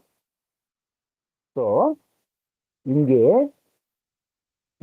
தேவன் பிதா என்கிற நிலைக்கு போறாரு. பழைய ஏற்பாட்டுல தேவன் அந்த பிதா என்கிற ஒரு நிலைக்கு போகல. அவர் கிரியேட்டர், அவர் இருக்கிறவராகவே இருக்கிறவர், சிருஷ்டிகர், அந்த நாள்ல தான் இருக்கிறாரு. But it's a covenant God, அவர் உடன்படிக்கையின் தெய்வமாக இருக்கிறார். ஆனால் இப்போது அவர் ஒரு தகப்பன் என்கிற நிலைக்கு போறார். அவர் ஒரு புள்ள, அவருக்கு ஒரு மகன் இருக்கிறதாக வெளிப்படுத்தப்படுகிறது ஃபார் த ஃபர்ஸ்ட் டைம். இங்கதான் யூதர்களும் இஸ்லாமியர்களும் கான்ட்ரடிக்ட் பண்ணுவாங்க. இஸ்லாமியர்கள் என்ன சொல்லுவாங்கன்னா, படைத்தவருக்கு தெய்வத்துக்கு ஒரு பிள்ளை இருக்க முடியாது, ஒரு மகன் இருக்க முடியாது, வாய்ப்பே இல்லை. யூதர்களும் அதான் சொல்லுவாங்க. யூதர்கள் என்ன சொல்லுவாங்கன்னா, யாகவேக்கு ஒரு மகன் இருக்க வாய்ப்பே இல்லை, அல்லாஹ்வுக்கு ஒரு மகன் இருக்க வாய்ப்பே இல்லை, அதான் முஸ்லீம் சொல்லுவாங்க. யூதர்கள் என்ன சொல்லுவாங்க, யெகோவாவுக்கு அவர் ஒருவரே, அவருக்கெல்லாம் பிள்ளை இருக்க முடியாது, மகன் இருக்க வாய்ப்பே இல்லை, அப்படிதான் சொல்லுவாங்க. ஆனால் வேதம் நமக்கு என்ன வெளிப்படுத்துகிறது என்றால், இதான் யூனிக்னஸ் ஆஃப் கிறிஸ்டியன் ரெவலேஷன்.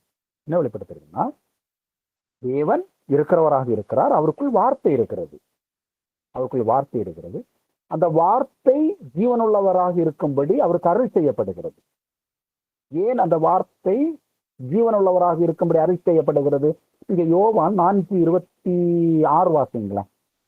யோவான் 4வது அதிகாரம் 26வது வசனம். டக்குன வாசிங்க, டக்குன வாசிங்க.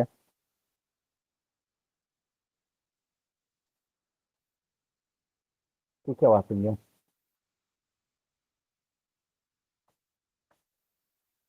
யோவான் சுவிசேஷம் 4வது அதிகாரம் 26வது வசனம்.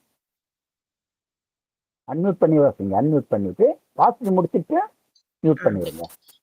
மெர்சியா வருகிறார் என்று அறிவேர், அவர் வரும்போது எல்லாவற்றையும் நமக்கு அறிவிப்பார் என்றார். இயேசு அதற்கு, உன்னுடனே பேசுகிற நானே அவர் என்றார். ஒரே ஒரு நிமிஷம், 26 வாசிங்க.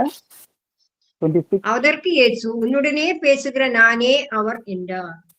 ஒரு நிமிஷமா, ஒரே ஒரு செகண்ட். அந்த வசனம், ஆனா அதோட சேர்ந்து இன்னொரு வசனம் இருக்கிறது. Just 1 second.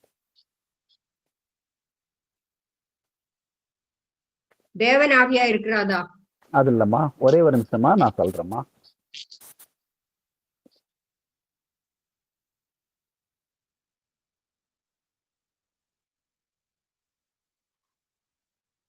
தேவன் தம்மில் தாமே ஜீவனுள்ளவராக இருப்பது போல் குமாரனும் தம்மில் தாமே ஜீவனுள்ளவராக இருக்கும்படி அருள் செய்யப்பட்டிருக்கிறது.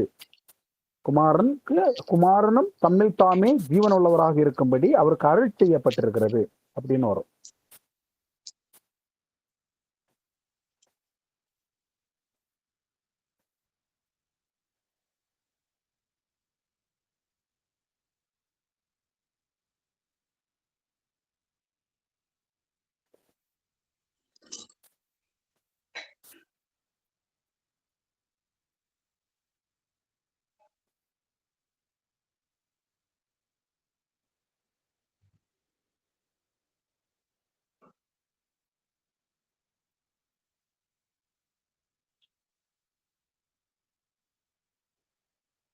தேவன் தம்மில் தாமே ஜீவனுள்ளவராக இருப்பது போல் குமாரனும் தம்மில் தாமே ஜீவனுள்ளவராக இருக்கும்படி அவருக்கு அருள் செய்யப்பட்டிருக்கிறது. அப்படி இருக்குது. ஒரு நிமிஷம்.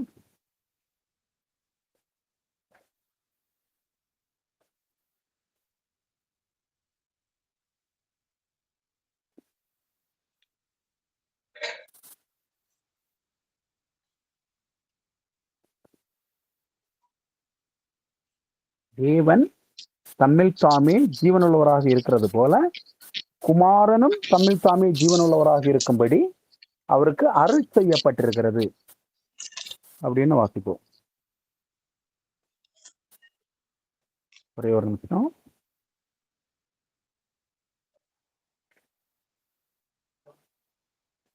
ஐம் சாரி, யோவான் 5:26, 4:26 அல்ல, 5:26. பிதாவானவர் தம்மில் தாமே ஜீவனுடையவராய் இருக்கிறது போல் குமாரனும் தம்மில் தாமே ஜீவனுடையவராய் இருக்கும்படி அருள் செய்திருக்கிறார். பாருங்களேன், பிதாவானவர் தம்மில் தாமே ஜீவனுள்ளவராய் இருக்கிறது போல குமாரனும் தம்மில் தாமே ஜீவனுள்ளவராய் இருக்கும்படி அருள் செய்திருக்கிறார். இப்ப 2 சோர்ஸ் ஆஃப் லைஃப் வருது பாருங்களேன். பிதா எப்படி அவர் ஜீவனுள்ளவராக இருக்கிறாரோ, சோர்ஸ் ஆஃப் லைஃபா இருக்கிறாரோ, அதே மாதிரி வார்த்தையாகி அந்த குமாரனும் தம்மில் தாமே இண்டிபெண்டன்டாக அவர் ஜீவனுள்ளவராக இருக்கும்படி அவருக்கு அருள் செய்கிறார், ஷேர் பண்றாரு. 2 source of life. There are 2 sources of life. ஒன்று பிதா சோர்ஸ் ஆஃப் லைஃபா இருக்கிறாரு, குமாரனும் இப்ப சோர்ஸ் ஆஃப் லைஃப், அஸ்திபாரம், ஜீவாதிபதியாக இருக்கும்படி அருள் செய்யப்பட்டிருக்கிறது. 2 ஜீவாதிபதி. ஆனா the original ஜீவாதிபதி God the Father sharing to God Son. இதை நீங்க புரிஞ்சுக்கிட்டீங்கன்னா தான் உங்களுக்கு புரியும். ஏன் இப்போது வார்த்தைக்கு ஆண்டவர் அந்த ஜீவனை கொடுக்கிறார்.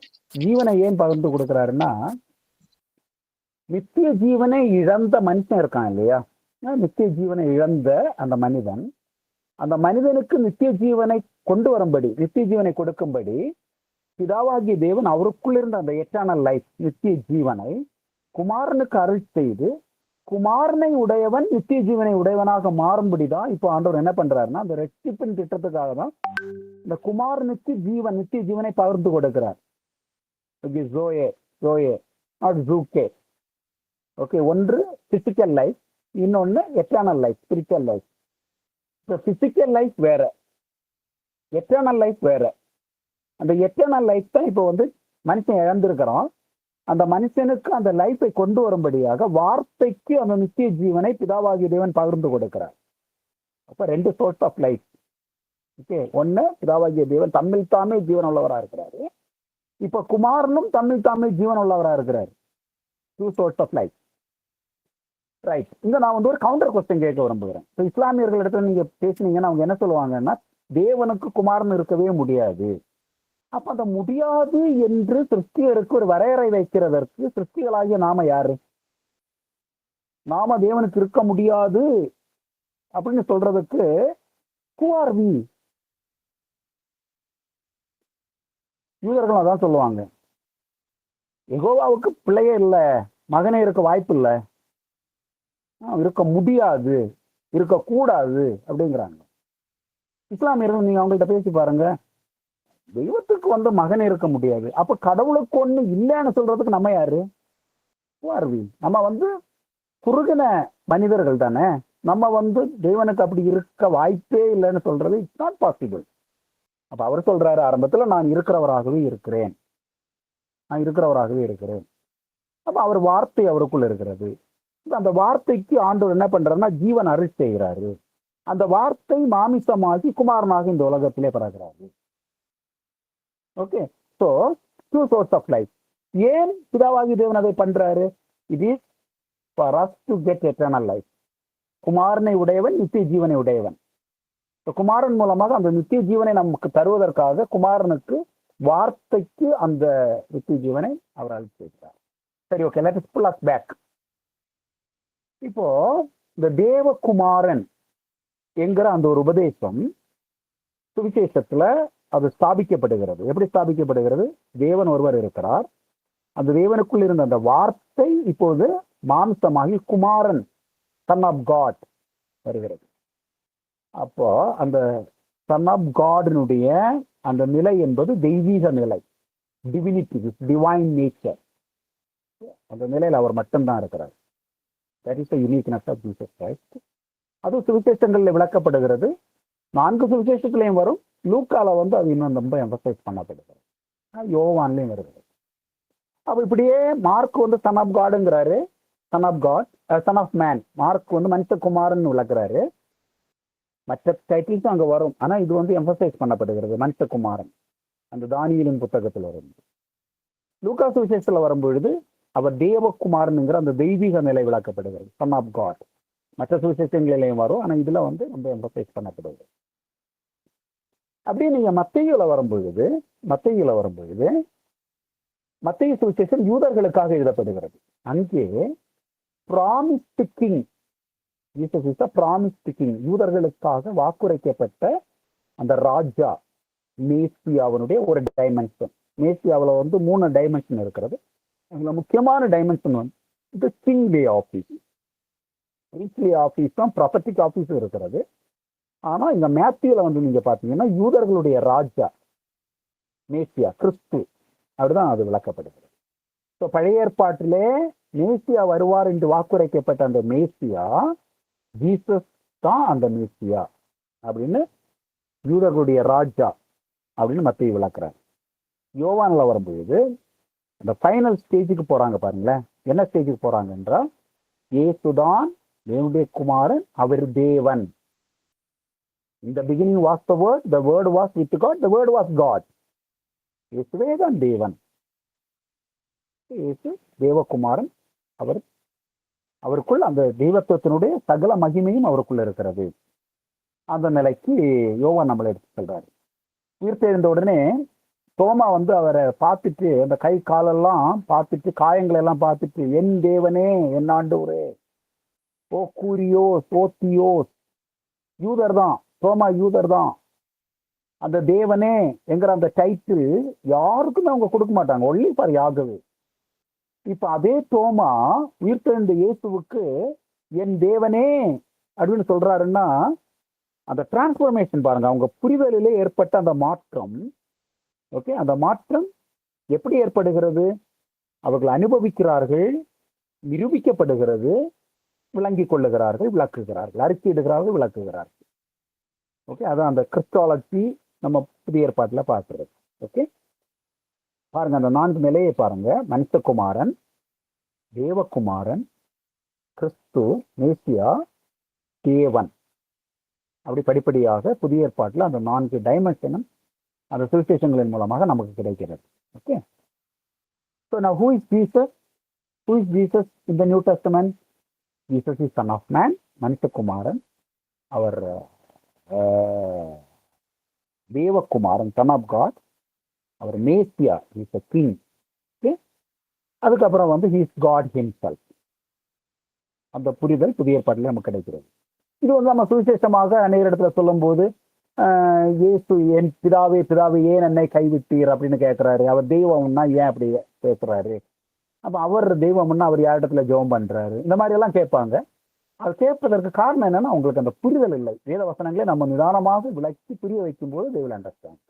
Okay, yeah, now let's come back. இதுதான் புதிய ஏற்பாடு நமக்கு சொல்லப்படுகிற கிறிஸ்டாலஜி. ஓகே, பவுல் வந்து அந்த இயேசு கிறிஸ்துவனுடைய தெய்வீகத்தன்மையும் மனுஷத்தன்மையும் ரொம்ப அழகாக அவருடைய நிருபங்களிலே அவரும் விளக்குகிறார். பிலிப்பியர்ல, கொலோசியர்ல எல்லாம் இந்த தெய்வீக நிலையையும் மனிதத்தன்மையும் அவர் விளக்குகிறார். இப்படியே 1ஆம் நூற்றாண்டு அந்த சுவிசேஷம் எழுதப்பட்ட, அந்த வேதாகமம் எழுதப்பட்ட அந்த காலம் அப்படி அப்போஸ்தலர்கள்.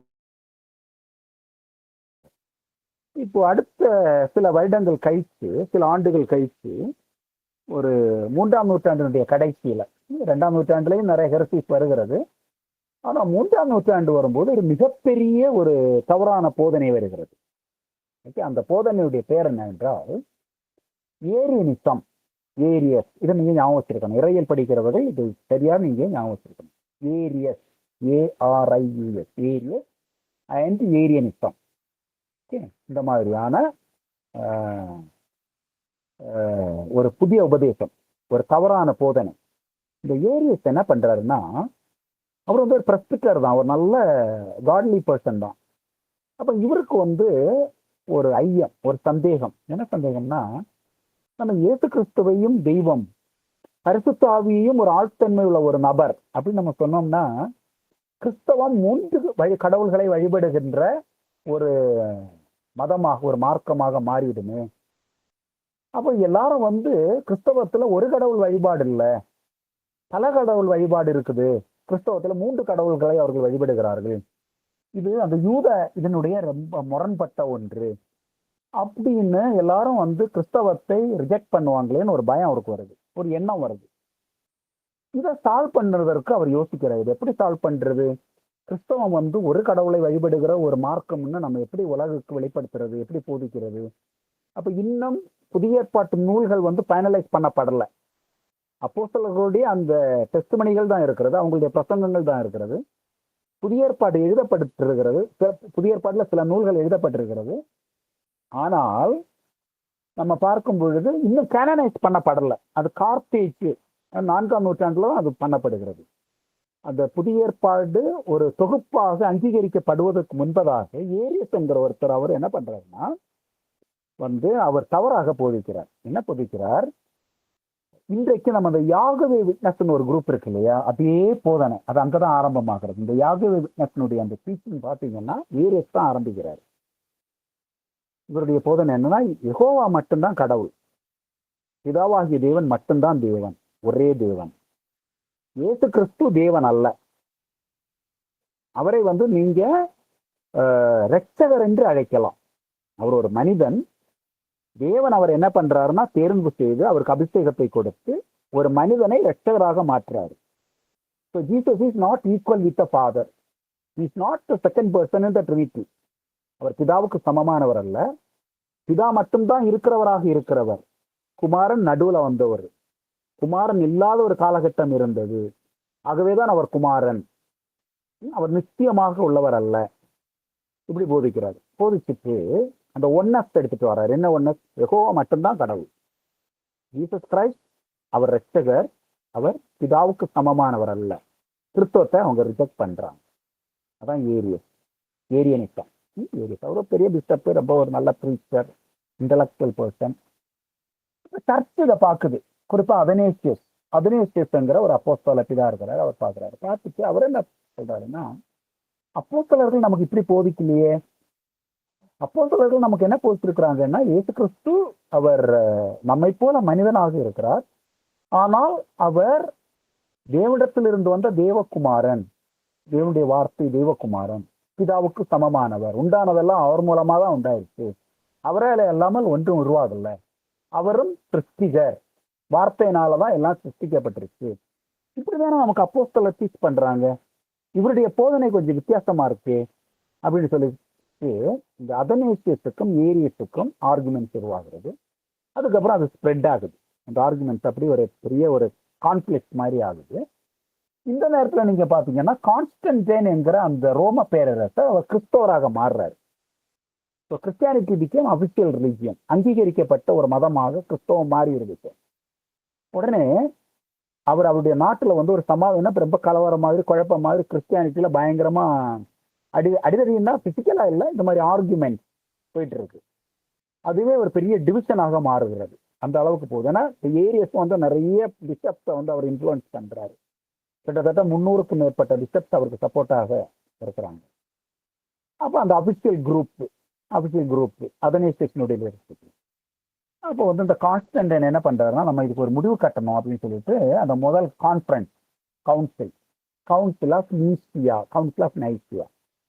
நீங்க ஒரு சிஎஸ்ஐ சர்ச்ல மெம்பரா இருக்கிறீங்கன்னா அங்கே வந்து அதை வந்து அவங்க டீச் பண்ணி அறிக்கை செய்ய வைப்பாங்க.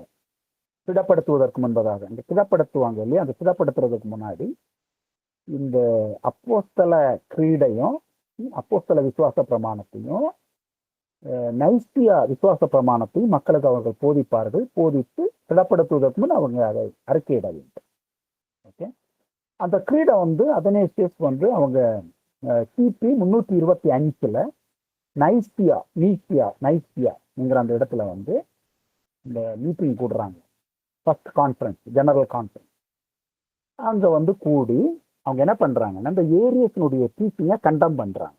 இது தப்பு, இது துருபதேசம் அப்படின்னு சொல்லி அவரை எக்ஸ்கம்யூனிகேட் பண்றாங்க. அந்த கிறிஸ்டியன் அபிஷியல் இதுல இருந்து அவர் வெளியேற்றுறாங்க. அவருடைய கூட்டத்தாரும் போய் மறுபடியும் அந்த உபதேசத்தை ஸ்ப்ரெட் பண்ணிட்டே இருக்கிறாங்க. ஆனா அந்த நைசியால வந்து அவங்க ஒரு ஃபர்ஸ்ட் கிறிஸ்டாலஜி க்ரீட் ஃபார்ம் பண்றாங்க. இயேசு கிறிஸ்து அவர் God of God and man of man. அவர் நம்மை போல மனிதனாகவும் தேவனை போல அவர் சேம் சப்ஸ்டன்ஸ் வித் ஃபாதர், பிதாவை போல ஒரே சப்ஸ்டன்ஸ் உள்ளவராக அவர் தேவகுமாரனாக இருக்கிறார், நம்மை போல ஒரு மனிதனாக இருக்கிறார். ஸோ இயேசு கிறிஸ்துவுக்குள் தெய்வீகத்தன்மை மனுஷத்தன்மை இருக்கிறது என்கிற அந்த ஃபார்மேட் அங்கே டிசைட் பண்றாங்க. முடிஞ்சு அப்படி போகுது. ஆனா ஏரியஸ் வந்து அவருடைய டீச்சிங்கை ஸ்டாப் பண்ணல. அவரை சார்ந்தவர்களை மறுபடியும் அதை கண்டினியூ பண்றாங்க. அப்ப இப்படியே இருக்கும்போது அப்பல்லனேரியஸ்னு ஒருத்தர் வராரு. அப்பல்லனேரியஸ் பேர் ஞாபகம் வச்சுக்கோங்க. அப்பல்லனேரியஸ் ஃபர்ஸ்ட்ல வந்து ஏரியஸ், ரெண்டாவது அப்பல்லனேரியஸ். இவர் அப்படியே யோசிக்கிறாரு. இவர் யோசிச்சு இவருடைய பிரச்சனை என்னன்னா, இந்த ஒரு நபருக்குள்ள தெய்வீகத்தன்மை மனுஷத்தன்மை எப்படி இருக்கும்? ஏரியஸனுடைய பிரச்சனை என்ன, நம்ம ஒரே தேவனை வழிபடுகிறவர்கள்னு எப்படி சொல்ல முடியும்? இயேசு கிறிஸ்துவையும் தெய்வம்னு கும்பிட்டா, பரிசுத்தாவையும் தெய்வம்னு சொன்னா, நம்ம 3 தெய்வங்களை வணங்குற மாதிரி ஆயிடுவோமே. அதனால அவர் என்ன பண்றாரு, இயேசு கிறிஸ்துவை ஒரு மனுஷகுமாரன் என்றும் இரட்சகர் என்றும் சொல்லி முடிச்சிடுறாரு. தேவகுமாரன் அல்ல, தேவன் அல்ல அப்படின்னு முடிச்சிடுறாரு. ஆவியானவரை பிதாவின் ஆவியானவர், வேறொரு நபர் அல்ல. ஸோ அந்த ஒரே தேவன் என்கிற அந்த கான்செப்டை நிலைநாட்டும்படுவார். இன்றைக்கு இருக்கிற அந்த யெகோவா டீச்சிங் தான். ஆனா இப்போ வந்து அப்பல்லனேரியஸ் பார்க்குறாரு. அப்பல்லனேரியஸ் பார்க்கும்போது அவர் என்ன யோசிக்கிறாருன்னா, இயேசு கிறிஸ்து நம்மை போல அவர் இருக்கிறாருன்னா, இப்ப அவருக்கும் அந்த பாவத்தை குறித்த அந்த எண்ணங்கள் வருமோ, உணர்வு வருமோ? நமக்கெல்லாம் வந்து ஆவி ஆத்துமா சரீரம் இருக்கிறது. அந்த ஆவி ஆத்துமா சரீரம் இருக்கும்போது அந்த ரேஷனல் ஸ்பிரிட், அந்த யோசனையாலதான் நம்ம அந்த கெட்ட காரியம்லாம் யோசிக்கிறோம். அந்த யோசனை அப்ப இயேசு கிறிஸ்துவுக்கு அந்த யோசனை வருமா அப்படின்னு யோசிக்கிறார். அவர் நம்மை போல, வசனம் என்ன சொல்லுது, அவர் நம்மை போல இருந்தாலும் பாவம் இல்லாதவராக இருக்கிறாரு. அப்ப இருக்கிற என்னன்னா, அந்த ரேஷனாலிட்டியில அந்த யோசனையில அந்த என்ன வரும். உடனே அவர் ஒரு டீச்சிங் புதுசா அவனை எடுத்துட்டு வர்றாரு. இயேசு கிறிஸ்துவுக்குள்ள ஆவியும் ஆத்துமாவும் இருந்தது, ஆவி ஆத்துமா இருந்துச்சு. ஆனா அவருக்கு வந்து சரீரமும் ஆத்துமாவும் இருந்துச்சு, ஆவி இல்லை, ரேஷனல் ஸ்பிரிட் இல்லை. அந்த ஆவி இருக்கிற இடத்துல வார்த்தை என்கிற தெய்வீக நிலை வந்து தங்கிச்சு. இயேசு கிறிஸ்து எப்படி தேவகுமாரனும் மனுஷகுமாரனும்னா, மனுஷனுடைய ஒரு சரீரம் அவருக்கு இருந்துச்சு, மனுஷனுடைய ஒரு ஆத்துமாவும் அவருக்கு இருந்துச்சு. ஆனா மனுஷ ஆவி அவருக்கு இல்லை. அவருடைய யோசனையில எப்பவுமே கெட்ட யோசனை அவருக்கு வரவே வராது. ஏன்னா அந்த யோசிக்கிறதான அந்த ரேஷனல் ஸ்பிரிட் அவருக்கு இல்லை, அந்த ஆவி அவருக்கு இல்லை, மனுஷனுடைய ஆவி அவருக்கு இல்லை. அவருக்கு இருந்தது தெய்வீக ஆவி, லோகோஸ், வார்த்தை தான் அந்த இடத்துல இருந்துச்சு அப்படின்னு போதிக்கிறார். அப்ப இதை வந்து இந்த போதனை ஸ்ப்ரெட் ஆன உடனே அப்போஸ்தலர்கள் இதையும் பார்க்கறாங்க. அந்த அதனேசியஸ் மற்ற தேவ மனுஷர்கள் எல்லாரும் இதை கேட்டுட்டு, இல்லையே நமக்கு அப்போஸ்தலர்கள் இப்படி டீச் பண்ணலையே, அப்போஸ்தலர்கள் நமக்கு என்ன டீச் பண்றாங்கன்னா, நம்மை போல அவர் எல்லாவற்றிலையும் மனுஷரானார், ஆனா பாவம் இல்லாமல் இருக்கிறாரு, எல்லா விதத்திலும் அவர் சோதிக்கப்பட்டார். இப்ப நமக்கு ஒரு மனுஷனுக்கு ஆவி ஆத்துமா சரீரம் இருக்கிற மாதிரி இயேசு கிறிஸ்துவுக்கும் ஆவி ஆத்துமா சரீரம் அவருக்கு இருந்துச்சு, ஆனா அவருக்குள் பாவம் இல்லை, அவரும் சோதிக்கப்பட்டார். அப்படிங்கிறதான நம்மை போல எல்லாவற்றிலும் பாவத்தை தவிர நம்முடைய அந்த நிலை அவருக்கு இருந்துச்சு. 100% மேன் என்கிற அந்த டாக்டர் எடுத்துட்டு வராங்க. அதுதான் கான்ஸ்டான்டினோபிள் என்கிற இடத்துல 2வது கான்ஃபரன்ஸ் அவங்க கூடி வராங்க. 2வது கான்ஃபரன்ஸ் எங்க கூடி வராங்கன்னா, கான்ஸ்டான்டினோபிள் அந்த இடத்துல 2வது கான்ஃபரன்ஸ் போடுறாங்க. கிபி 381. அந்த இடத்துல அன்புக்குரியவர்களே, இந்த சர்ச் அபிஷியல்ஸ் எல்லாம் இருக்கிறாங்க இல்லையா, அவங்க எல்லாம் வராங்க, சர்ச் பிஷப்ஸ் எல்லாம் வராங்க.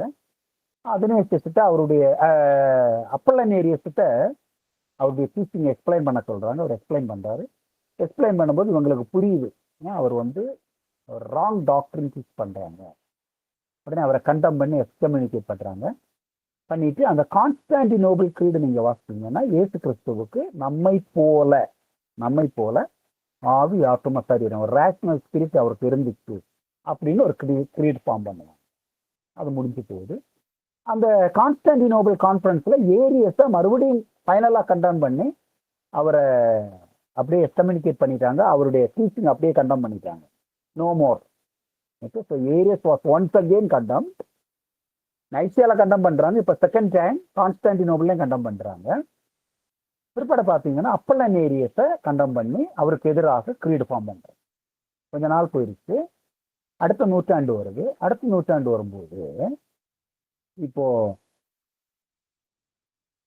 அந்த ஆரம்ப நாட்களில் ஒரு 2ஆம் நூற்றாண்டு, 3ஆம் நூற்றாண்டு, 4ஆம் நூற்றாண்டு, 5ஆம் நூற்றாண்டு அந்த நாட்கள்ல 3 வெவ்வேறான இடங்களில்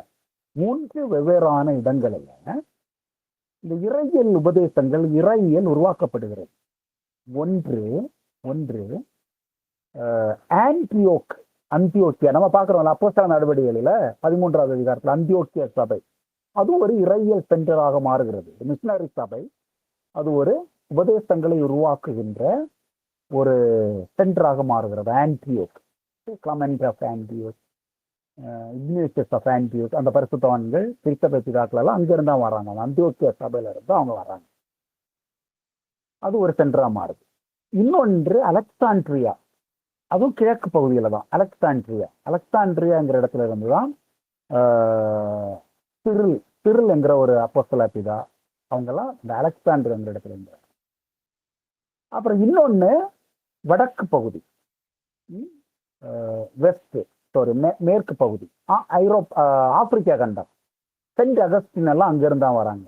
புனித அகஸ்டின் இருக்காங்கல்ல, அவங்கெல்லாம் அந்த வடக்கு பகுதியில இருந்து, வடக்கு பகுதி நம்ம இங்க இருந்து சொல்லும் போது நமக்கு மேற்கு பகுதி, அவங்களுக்கு வடக்கு பகுதி, நமக்கு வந்து மேற்கு பகுதியில இருந்து அவங்க வராங்க. ஸோ இந்த மாதிரி 3 சென்டர். ஒன்று வந்து 2 ஈஸ்ட், எது ஆன்டியோக்கும் அலெக்சாண்ட்ரியாவும் ஈஸ்ட், கிழக்கு பகுதி. அப்புறம் மேற்கு பகுதியில் நீங்க பார்த்தீங்கன்னா வெஸ்ட், அங்க இருந்து அதை வந்து பிரசன்ட் ஆப்பிரிக்கா, ஆப்பிரிக்கா அங்க இருந்து அகஸ்டின் வராரு. அகஸ்டின் அந்த 3 இடம் தான் சென்டர், இறையியல் ஃபார்ம் பண்ண சென்டர். இது நான் ஏன் குறிப்பிடுறேன்னா, நீங்க கவனமா கேட்டீங்கன்னா உங்களுக்கு புரியும். இந்த ஆன்டியோக் இருக்கு இல்லையா, அந்த ஆன்டியோக்ல நீங்க பாத்தீங்கன்னா இயேசு கிறிஸ்துவனுடைய அந்த மனித தன்மைக்கு ரொம்ப முக்கியத்துவம் கொடுத்து அவங்க இயேசு கிறிஸ்துவை பிரிந்து கொண்டார்கள். இயேசு கிறிஸ்துவனுடைய அவர் நம்மை போல ஒரு மனிதர், அந்த மனித இயல்புகளுக்கு ரொம்ப முக்கியத்துவம் கொடுத்து இயேசு கிறிஸ்துவை அவர்கள் பிரிந்து கொள்ள ஆரம்பித்தார். ஆனால் அப்படியே நீங்க அலெக்சாண்ட்ரியா போனீங்கன்னா அவங்க இயேசு கிறிஸ்துவனுடைய அந்த தெய்வீக பண்புகளுக்கு முக்கியத்துவம். அவர் சன் ஆஃப் காட், அவர் ஒரு தேவனாக இருந்தபடினாலதான் அவர் பாவம் எதுவும் செய்யல. இவங்க என்ன டீச் பண்றாங்க, அவர் மனுஷனாக இருந்தும் கூட அவர் எல்லாத்தையும் மேற்கொள்ள முடியும், நாமும் கூட அப்படி மேற்கொள்ள முடியும். அப்படியே அலெக்சாண்ட்ரியா போனீங்கன்னா அவர் மனுஷனாக இருந்தார், ஆனால் அவருக்குள்ள அந்த தெய்வீக இருந்ததுனாலதான் அவர் வந்து ரொம்ப பெர்ஃபெக்டாக அவரால் எடுக்க முடிஞ்சிச்சு. அந்த தெய்வீக நிலைக்கு அவங்க அதிக முக்கியத்துவம் கொடுப்பாங்க. இப்ப இந்த 2 ஸ்கூல்ல இருந்தும் ஆன்டியோக்ல இருந்தும் அலெக்சாண்ட்ரியால இருந்தும் 2 பேர் வராங்க. அதுல ஒருத்தர் ரொம்ப முக்கியமானவர், நெஸ்டோரியஸ். அவருடைய பேர் வந்து நெஸ்டோரியஸ். இந்த நெஸ்டோரியஸ் அவரு இயேசு கிறிஸ்துவனுடைய 2 தன்மையை குறித்து அப்படியே யோசிக்கிறார். யோசிச்சு அதுக்கு ஒரு விளக்கம் கொடுக்கிறார். என்ன விளக்கம் கொடுக்கிறாருன்னா, இயேசு என்கின்ற அந்த நபருக்குள் 2 நபர் அடங்கி இருந்தார். 2 பர்சன், 2 நேச்சர்ல 2 வெவ்வேறான நபர்கள், மல்டி பர்சன். ஒன்று தெய்வீக மனிதன், இன்னொன்று உலக மனிதன். ஒன்று தெய்வீகம், இன்னொன்று மான்சீகம். இந்த 2 நபர்கள், அந்த 2 நபர்களும் சேர்ந்து ஒரே விருப்பம், ஒரே வில்லுல அவங்க கனெக்ட் ஆயிருந்தாங்க. அதுக்கு அவர் அழகான ஒரு எக்ஸாம்பிள் சொன்னார். இங்க ஒரு கண்டெய்னர்ல தண்ணியும் ஆயிலும் நீங்க போட்டீங்கன்னா அது 2 சேர்ந்து இருக்கும், ஆனா ஒன்றோடு ஒன்று கலக்காது. அதை பிரிக்கலாம், நீங்க பிரிக்க முடியும். இயேசு கிறிஸ்துவனுடைய மனித இயல்பும் தெய்வீக இயல்பும் 2ம் தனித்தனியா தான் இருக்குது.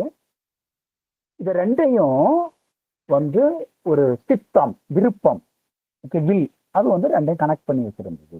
அந்த விருப்பம் ஒரு தெய்வீக விருப்பம் அப்படின்னு ஒரு விளக்கத்தை கொடுக்கிறாரு. கொடுத்துட்டு அவர் என்ன சொல்றாருன்னா, இயேசு கிறிஸ்துவனுடைய தாயாகி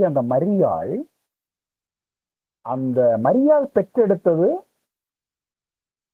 ஒரு மாம்சத்தின் பிள்ளை. அந்த மாம்ச மனுஷன் இருக்கிறாங்களே, அதுதான் மரியாள் பெற்றெடுத்தாங்க. தெய்வீக நிலை அப்புறம் தான் அவருக்கு வந்துச்சு. ஆகவே மரியாளை வந்து தெய்வ மாதான்னு நம்ம சொல்லக்கூடாது. கிறிஸ்துவின் தாய் அப்படிதான் அவங்களை அழைக்கணும்.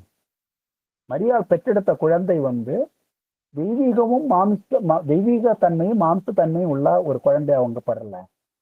அவங்க வந்து ஒரு சாதாரணமான ஒரு மனுஷத்தன்மை உள்ள குழந்தையை பெற்றெடுத்தாங்க. அப்புறம் தெய்வீக தன்மை அவருக்குள்ள வந்தது. அந்த மாதிரியான ஒரு டீச்சிங் அவர் எடுத்துட்டு வந்தார். அப்ப இதுவும் சர்ச் பார்த்துட்டு இல்லையே, பைபிள் நமக்கு வேதாகமம் இப்ப இந்த காலத்துல பாத்தீங்கன்னா, இப்ப பைபிள் வந்து அந்த 27 புத்தகம் ஃபைனலைஸ் ஆகுது, கேனனைஸ்ட் ஆகுது. அப்போ அவங்க அந்த பைபிளை ஆராய்ச்சி செய்யறாங்க, படிக்கும்போது அப்போஸ்தலர்கள் தேவ மனுஷங்க நமக்கு இப்படி டீச் பண்ணலையே, நம்முடைய முன்னோர்கள் நமக்கு இப்படி பண்ணலையே, நம்முடைய முன்னோர்கள் என்ன டீச் பண்ணியிருக்கிறாங்கன்னா டிஃப்ரெண்டா டீச் பண்ணியிருக்காங்களே அப்படின்னு அடுத்து ஒரு கான்ஃபரன்ஸ் கூடுறாங்க. அது 431 கூடுறாங்க. அந்த 431 கூடின இடம் வந்து எபேசு இருக்குல்ல, இந்த எபேசு பட்டணத்துல கான்ஃபரன்ஸ் கூடுறாங்க. அங்க வந்து இந்த நெஸ்டோரியன் அவங்கள கண்டம் பண்ணி அவங்க வெளியே அனுப்பிடுறாங்க. அவங்க தனியா பிரித்து போறாங்க. அவர் கூட சேர்ந்து நீங்க பாத்தீங்கன்னா அந்த அந்தியோக்கியா வளாகத்தில் இருந்த நிறைய சபைகள் அவரோட சேர்ந்து தனியா போயிடுச்சுங்களா. அந்த தனியா போனதுக்கு இன்னும் கொஞ்சம் காலம் ஆகுறது. அவங்க கண்டம் பண்ணிட்டு அப்படியே ஒரு 20 வருஷம் அப்படி போயிட்டு இருக்கு. ஒரு 20 வருஷம் போகுது, கண்டம் பண்ணிட்டு ஒரு கிரீட் ஃபார்ம் பண்றாங்க. 450 வரும்போது, கிபி 451 வரும்போது இன்னொரு டீச்சிங் வருது. இன்னொரு டீச்சர், இதுதான் ஃபைனல் லாஸ்ட். ஃபர்ஸ்ட்ல வந்து ஏரியஸ் யாகவேனஸ் அந்த டீச்சிங் எடுத்துட்டு வராரு. 2வது வந்து அப்பல்லனேரியஸ், அந்த மனுஷனுடைய அந்த ஆவி அவருக்கு இல்லை அப்படின்னு போடுகிறாரு. 3வது நெஸ்டோரியஸ், பேர் ஞாபகம் வச்சுக்கோங்க, ஏரியஸ், அப்பல்லனேரியஸ், நெஸ்டோரியஸ். நெஸ்டோரியஸனுடைய போதனை என்ன? இயேசு கிறிஸ்துவுக்குள் 2 நபர், ஒரு மனுஷங்கிற ஒரு நபர், தெய்வீகத்தன்மையுள்ள ஒரு நபர். இது 2ம் சேர்ந்து ஒரு விருப்பத்துல யுனைட் ஆயிருக்கு என்பது அவருடைய போதனை. அதுக்கப்புறம் இயேசு கிறிஸ்துவனுடைய தாய்க்கு தியோட்டர் கோர்ஸ், மதர் ஆஃப் காட் என்று அழைக்கக்கூடாது, கிறிஸ்டர் கோர்ஸ், மதர் ஆஃப் கிரைஸ்ட் என்று தான் அழைக்கணும் அப்படின்னு சொல்றாங்க. அது வந்து சர்ச் ஏற்றுக்கிடல. அதுக்கு காரணம் இருக்கிறது, அதை நான் எக்ஸ்பிளைன் பண்றேன். இப்போ இவரை வந்து சர்ச் கண்டம் பண்ணது. அப்படியே கொஞ்ச நாள், ஒரு 20 வருஷம் அப்படி போயிட்டு இருக்கும்போது யூட்டிகஸ் என்ற ஒருத்தர் வராரு. அவர் வந்து என்ன போதுகிறாருன்னா, இந்த மனிதத்தன்மையும் தெய்வீகத்தன்மை 2 இணைஞ்சு இயேசு கிறிஸ்துவுக்குள்ள ஒரு 3வது ஒரு தன்மை உருவாயிடுச்சு. அவர் 100% மனுஷனும் கிடையாது, 100% தேவனும் கிடையாது, 2 சேர்ந்த மிக்சர். அதுக்கு ஒரு எக்ஸாம்பிள் அவர் சொல்றாரு. வயினும் தண்ணீரும் மிக்ஸ் ஆகுது. நீங்க வைனையும் தண்ணீரையும் மிக்ஸ் பண்ணும்போது அது தண்ணீரும் கிடையாது, பியூர்லி வைனும் கிடையாது. ஆனா ரெண்டையும் பிரிக்க முடியாது. அந்த திராட்சை ரசத்துக்குள்ள வைன் மிக்ஸ் பண்ணிட்டீங்கன்னா ரெண்டு ஒன்னோட ஒன்று கலந்துருது, கலந்து ஒரு மிக்சர் தான் நமக்கு கிடைக்குது.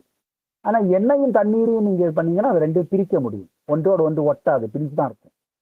வைனையும் தண்ணீரையும் மிக்ஸ் பண்ணீங்கன்னா ரெண்டு மிக்ஸ் ஆயிரும், ஒரு கலவையா மாறிடும், ரெண்டையும் பிரிக்க முடியாது, ரெண்டு ஒன்னாயிரும். இந்த எக்ஸாம்பிள் அவர் எடுத்துட்டு என்ன சொல்றாருன்னா, இயேசு கிறிஸ்து என்கிற அந்த நபருக்குள்ள தெய்வீக தன்மையும் மனிதத்தன்மையும் இணைந்து மூன்றாவது ஒரு தன்மை உருவாயிருக்கு. That is the mixture of divinity and humanity. இது அப்போஸ்தல பிதாக்கள் பாக்குறாங்க, சிறில், அகஸ்டின் இவங்கெல்லாம் பாக்குறாங்க. பார்த்துட்டு இது இப்படி கிடையாது, இவர் தப்பா டீச் பண்றாரு, இயேசு கிறிஸ்துவுக்குள் அந்த மாதிரி ஒரு காம்பினேஷன் ஆஃப் ரெண்டு இது கிடையாது, அப்போஸ்தலர்கள் நமக்கு அப்படி போதிக்கலையே அப்படின்னு சொல்லிட்டு லாஸ்ட் கவுன்சில், அஞ்சு கிளாஸ் லாஸ்ட் கவுன்சில், இந்த கிறிஸ்டாலஜி ரிலேட்டட் டு கிறிஸ்டாலஜி, அந்த லாஸ்ட் கான்ஃபரன்ஸ் கூடுறாங்க. சால்சிடன் என்கிற இடத்துல கூடுறாங்க. பேர் ஞாபகம் வச்சுக்கோங்க, சால்சிடன். ஓகே, சால்சிடன். அந்த 4 இதையும் ஞாபகம் வச்சுக்கோங்க. ஒன்று Nicaea, Arius and Arianism, Arius and Arianism. ரெண்டாவது கான்ஸ்டாண்டினோபிள், அப்பல்லரியனுக்கு எதிராக. மூன்றாவது எபெசோஸ், எபேசு பட்டணம், எபெசோஸ், நெஸ்டோரேஸுக்கு எதிராக. நான்காவது சால்சிடன் ஞாபகம் வச்சுக்கோங்க. Final conference 451, 325, 381, 431, 531. இந்த 531ல ஃபைனலா எல்லா ஹெரசிஸ், கிறிஸ்டாலஜிக்கல் ஹெரசிஸையும் அவங்க ஃபைனலா கண்டம் பண்ணிட்டு ஒரு official doctrine, theology of the church, Christology of the church form பண்றாங்க. நீங்க உங்களுடைய அந்த கூகுள் சர்ச்ல சால்சிடோனியன் ஃபார்முலா அப்படின்னு போட்டீங்கன்னா அந்த க்ரீடு வரும், ஒரு பேஜ் இருக்கும். அது ரொம்ப டீட்டெயிலாகவே இருக்கும், எல்லா ஹெரசிஸுக்கும் ஆன்சர் பண்ற மாதிரியே அந்த க்ரீடு இருக்கும். அதுல ஒரே சென்டென்ஸ்ல சொல்லணும்னா, இயேசு கிறிஸ்து நம்மை போல முழுமையான மனிதனாகவும் தேவனை போல முழுமையான தெய்வீக தன்மையுள்ளவராக இருக்கிறார். One man two natures, Trinity, one substance 3%, one substance 3%, அதான் ட்ரினிட்டி.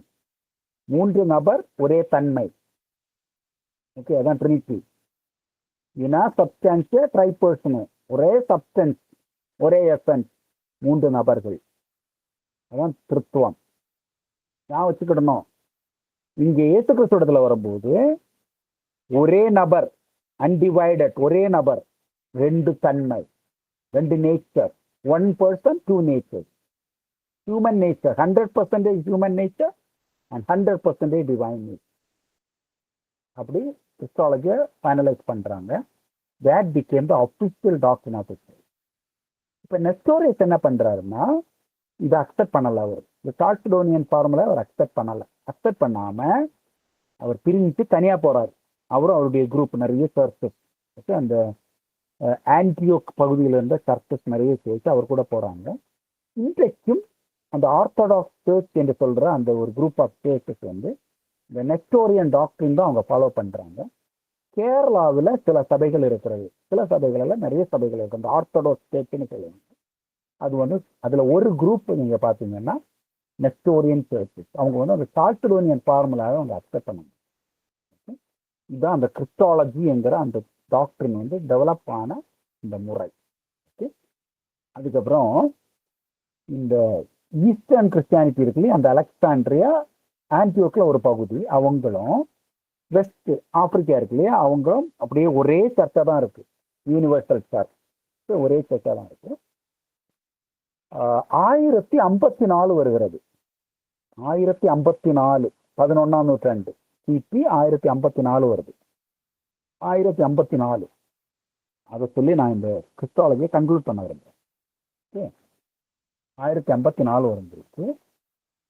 இந்த ஈஸ்ட்ல இருந்து, இந்த ஆன்டியோக் அலெக்சாண்ட்ரியா ஆன்டியோக்ல இருந்து சில மாங்க்ஸ், சில ஊழியக்காரங்க, மாங்க்ஸ்னா ஊழியக்காரங்க, கல்யாணம் ஆகாம சில மங்ஸ் என்ன பண்றாங்கன்னா அவங்க இந்த வெஸ்டர்ன் ஆப்பிரிக்கா இடத்துக்கு போறாங்க, அகஸ்டினுடைய இடத்துக்கு போறாங்க, அந்த ஏரியாவுக்கு போறாங்க. போகும்போது அங்க ஒரு கேப்பல்ல வந்து அவங்களுக்கு ஒரு விசுவாச பிரமாணம் நூல் கிடைக்குது. ஒரு ஆராதனை கேப்பல்ல ஒரு சேர்ச்ல ஒரு புக்கு கிடைக்குது. அதை அவங்க வாசிக்கும் பொழுது அதுல வந்து ஒரு சின்ன வார்த்தைய இந்த வெஸ்டர்ன் சர்ச்சஸ் என்ன பண்ணியிருக்காங்கன்னா ஆட் பண்ணியிருக்காங்க. அந்த வார்த்தை லத்தீன் மொழியில பிலையோக்கே, பிலோக்கே, பிலையோக்கே, FILGUEO, பிலையோக்கே, பிலையோக்கே, பிலோக்கே, பிலையோக்கே, பிலோக்கேங்கிற ஒரு வார்த்தை லத்தீன். அதனுடைய பொருள் என்னன்னா அண்ட் ஆல்சோ ஃப்ரம். அதனுடைய பொருள் அண்ட் ஆல்சோ ஃப்ரம், அதான் அதனுடைய English meaning, and also from. இந்த ஒரு வார்த்தையினாலதான் பிற்பாடு வெஸ்டர்ன் சர்ச்சும் ஈஸ்டர்ன் சர்ச்சும் ரெண்டா டிவைட் ஆகும். பிலையோக்கே கான்ட்ரவர்சின்னு சொல்லுவாங்க. வெஸ்டர்ன் சர்ச் ஃபுல்லா போப்பினுடைய லீடர்ஷிப்பை அங்கீகரித்து அவங்க ரோமன் கேத்தலிக் சர்ச்சா பிற்பாடு மாறுது. அதான் ரோமன் கேத்தலிக். ஈஸ்டர்ன் சர்ச் ஃபுல்லா பேட்ரியார்க்குங்கிறதான ஒரு லீடர்ஷிப் அவங்க அக்செப்ட் பண்ணிட்டு அவங்க தனியா போறாங்க. அதான் ஈஸ்டர்ன் ஆர்கன். ரஷ்யன் சர்ச், கேரளாவில் இருக்கிற சர்ச், சுரியா, ஆன்டியோக், அந்த சர்ச்சஸ் ஃபுல்லா போப்பனுடைய அண்டர்ல அது வராது. அவங்க கிறிஸ்மஸ் செலிப்ரேட் பண்றது வேற டேட்டு, அவங்களுடைய லீடர்ஷிப் வேற, அவங்களுடைய அந்த ஒர்ஷிப் முறையெல்லாம் கிரியேட் லாங்குவேஜில் இருக்கும். So that is the first major division 1054. அதுக்கு ரீசன் வந்து பிலோக்கே கான்ட்ரவர்சி. பிலோக்கே கான்ட்ரவர்சி என்னன்னா பரிசுத்தாவியானவர் பிதாவிடத்திலிருந்து நமக்கு கொடுக்கப்படுகிறார். proceeds from the Father. ஆவியானவர் பிதாவிடத்திலிருந்து நமக்கு கொடுக்கப்படுகிறார் இயேசு கிறிஸ்து மூலமாக. இதுதான் ஈஸ்டர்ன் சர்ச்சுடைய ஃபெய்த். இந்த பிலோக்கேங்கிற வார்த்தை அண்ட் ஆல்சோ ஃப்ரம் அப்படின்னா இந்த வெஸ்டர்ன் சர்ச் என்ன ஹோல்டு பண்றாங்கன்னா பரிசுத்தாவியானவர் பிதாவாகிய தேவனிடத்திலிருந்தும் குமாரனாகிய இயேசு கிறிஸ்துவிடத்திலிருந்தும் நமக்கு கொடுக்கப்படுகிறார், அவர் வருகிறார். The Holy Spirit proceeds both from the Father and from Jesus Christ. இது வெஸ்ட். ஓகே. ஈஸ்ட்ல அவங்க என்ன பிலீவ் பண்றாங்க? Holy Spirit proceeds from the Father through the Son. பிதாவிடத்திலிருந்து கிறிஸ்து மூலமாக. வெஸ்ட்ல அவங்க என்ன பிலீவ் பண்றாங்க? பிதாவிடத்திலிருந்தும் குமாரனிடத்திலிருந்தும் பரிசுத்த ஆவியானவர் நமக்கு கொடுக்கப்பட்டிருக்கிறது. Source of Holy Spirit eastern சர்ச்சுக்கு பிதா, கிறிஸ்து வந்து மீடியேட்டர், இயேசு கிறிஸ்து வந்து மீடியேட்டர். இங்கே வெஸ்ட்ல அவங்க என்ன பிலீவ் பண்றாங்கன்னா பிதாவாகிய தேவனும் குமாரனாகிய இயேசு கிறிஸ்துவின் மூலமாக பரிசுத்த ஆவியானவர் நமக்கு கொடுக்கப்படுகிறார். ரெண்டு பேருமே பிதா குமாரன் சோர்ஸா இருக்கிறாங்க. பிதாவாகிய தேவனும் குமாரனாகிய இயேசு கிறிஸ்துவும் பரிசுத்த ஆவியானவர் நமக்கு அவர்கள் மூலமாக கொடுக்கப்பட்டிருக்கிறது என்பது அவங்களுடைய செய்தி. இந்த பிலையோக்கேங்கிற அந்த வார்த்தையினாலதான் அந்த ஃபர்ஸ்ட் டிவிஷன் வந்து இந்த சபை கிறிஸ்டியானிட்டியை ரெண்டா பிரியுது. அதுக்கப்புறம் ரிஃபர்மேஷன் வரும்போது மார்ட்டின் லூதர் வந்து அந்த லுதரன் சர்ச்ங்கிற ஒரு நிலை வருகிறது, பிரஸ்பிட்டேரியன் சர்ச், பேப்டிஸ்ட் சர்ச் அதெல்லாம் வருகிறது. பட் பேசிக்கலி நீங்க பாத்தீங்கன்னா இந்த கிறிஸ்டலாஜிக்கல் டாக்டர்னல் இஷ்யூல தான் ஈஸ்ட் அண்ட் வெஸ்ட் வந்து பிரியுது. இன்றைக்கும் வந்து இன்னும் ஒன்னாகவே இல்லை, தனித்தனியாகத்தான் இருக்கு. Eastern church is different, western church is different. Western church is under the leadership of Pope, eastern church is under the leadership of patriarch அப்படின்னு அவங்க சொல்லுவாங்க. பேட்ரியார்க். ரைட்.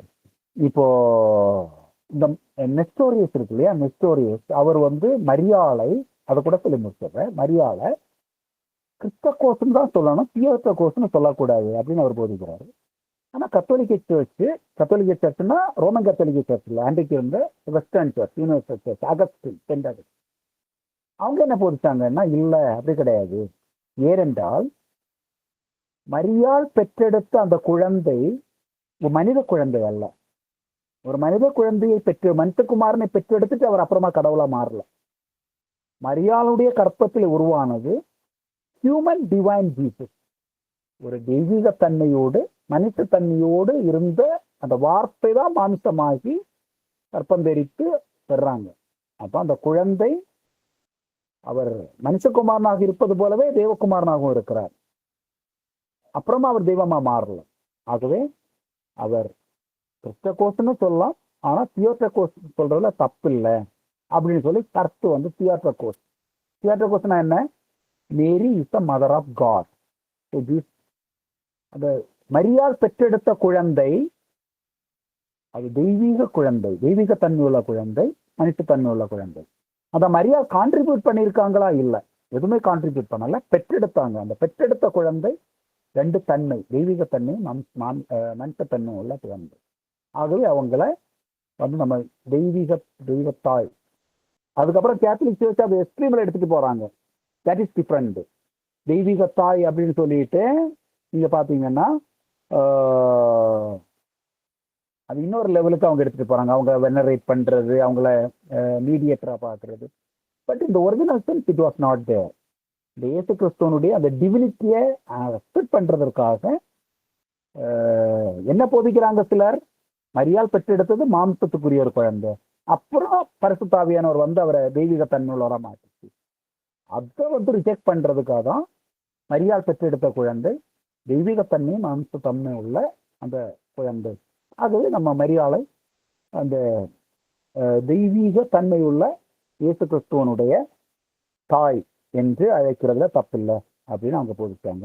இது வந்து நெஸ்டோரியஸுக்கும் சர்ச்சுக்கும் ஏற்பட்ட அந்த பிரச்சனை. அவர் பிரிஞ்சு தனியா போயிட்டாரு. இன்றைக்கும் அந்த சபைகள் தனி சபைகளாக இயங்கிக் கொண்டிருக்கு. ஓகே, நான் இவ்வளவு நேரம் சொன்னதுல உங்களுக்கு ஏதாவது டவுட் இருந்தா நீங்க இப்ப கேட்கலாம். அந்த கிறிஸ்டாலஜி நான் பைபிள்ல இருந்து ஆரம்பித்து சரித்திரத்துல 5 நூற்றாண்டுகள்ல இது எப்படி ஒரு உபதேசமாக உருவானது என்று உங்களுக்கு நான் விளக்கமாக சொன்னேன். கேள்வி இருந்தா நீங்க இப்ப கேட்கலாம். இல்லை என்றால் we will move to the next doctrine, that is doctrine of salvation, soteriology. Doubt இருந்தா கேளுங்க.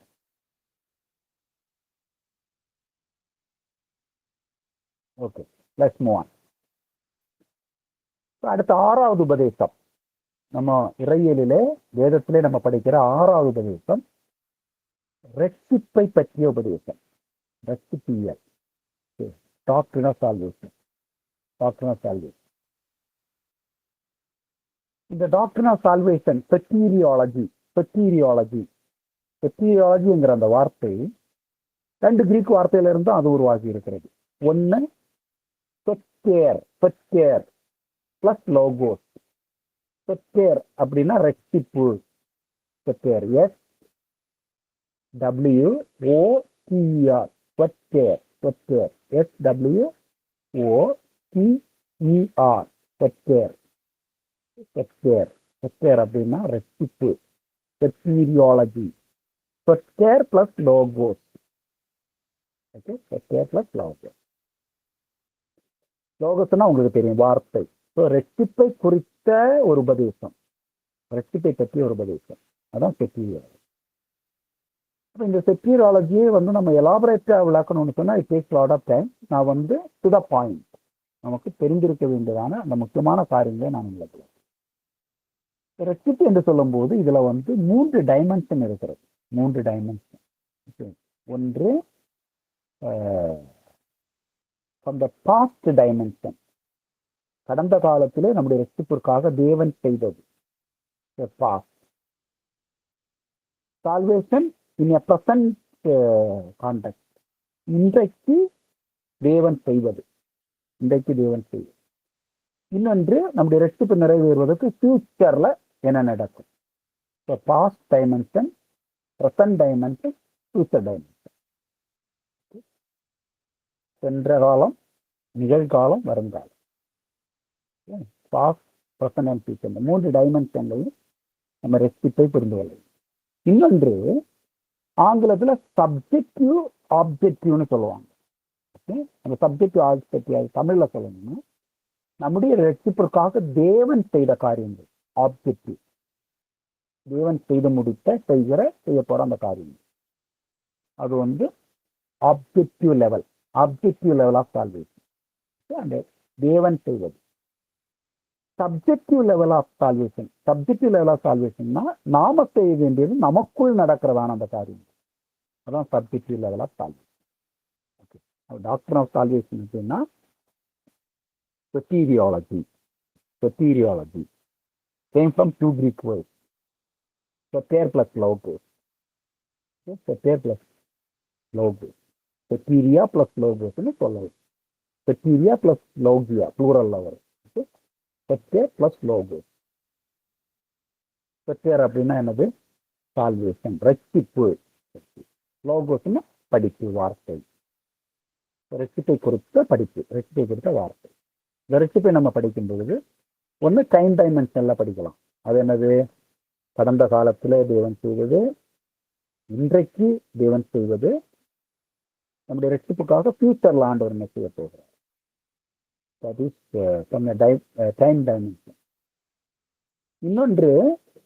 இன்னொன்று objective and subjective level of salvation. Objective level of சால்வேஷன்னா நம்முடைய ரட்சிப்புக்காக தேவன் செய்த காரியங்கள். சப்ஜெக்டிவ்னா நம்முடைய ரட்சிப்புக்காக நாம ரெஸ்பாண்ட் பண்ண வேண்டியதான நமக்குள் நடக்கிறதான அந்த காரியங்கள். இந்த ரட்சிப்பு அப்படின்னு நம்ம வந்த உடனே அங்க 2 காரியம் ப்ரீ சப்போஸ் பண்ணப்படுகிறது. எதிலிருந்து நமக்கு ரட்சிப்பு, எதிலிருந்து ரட்சிப்பு, எப்படி ரட்சிப்பு, எதற்காக, எப்படி ரட்சிப்பு.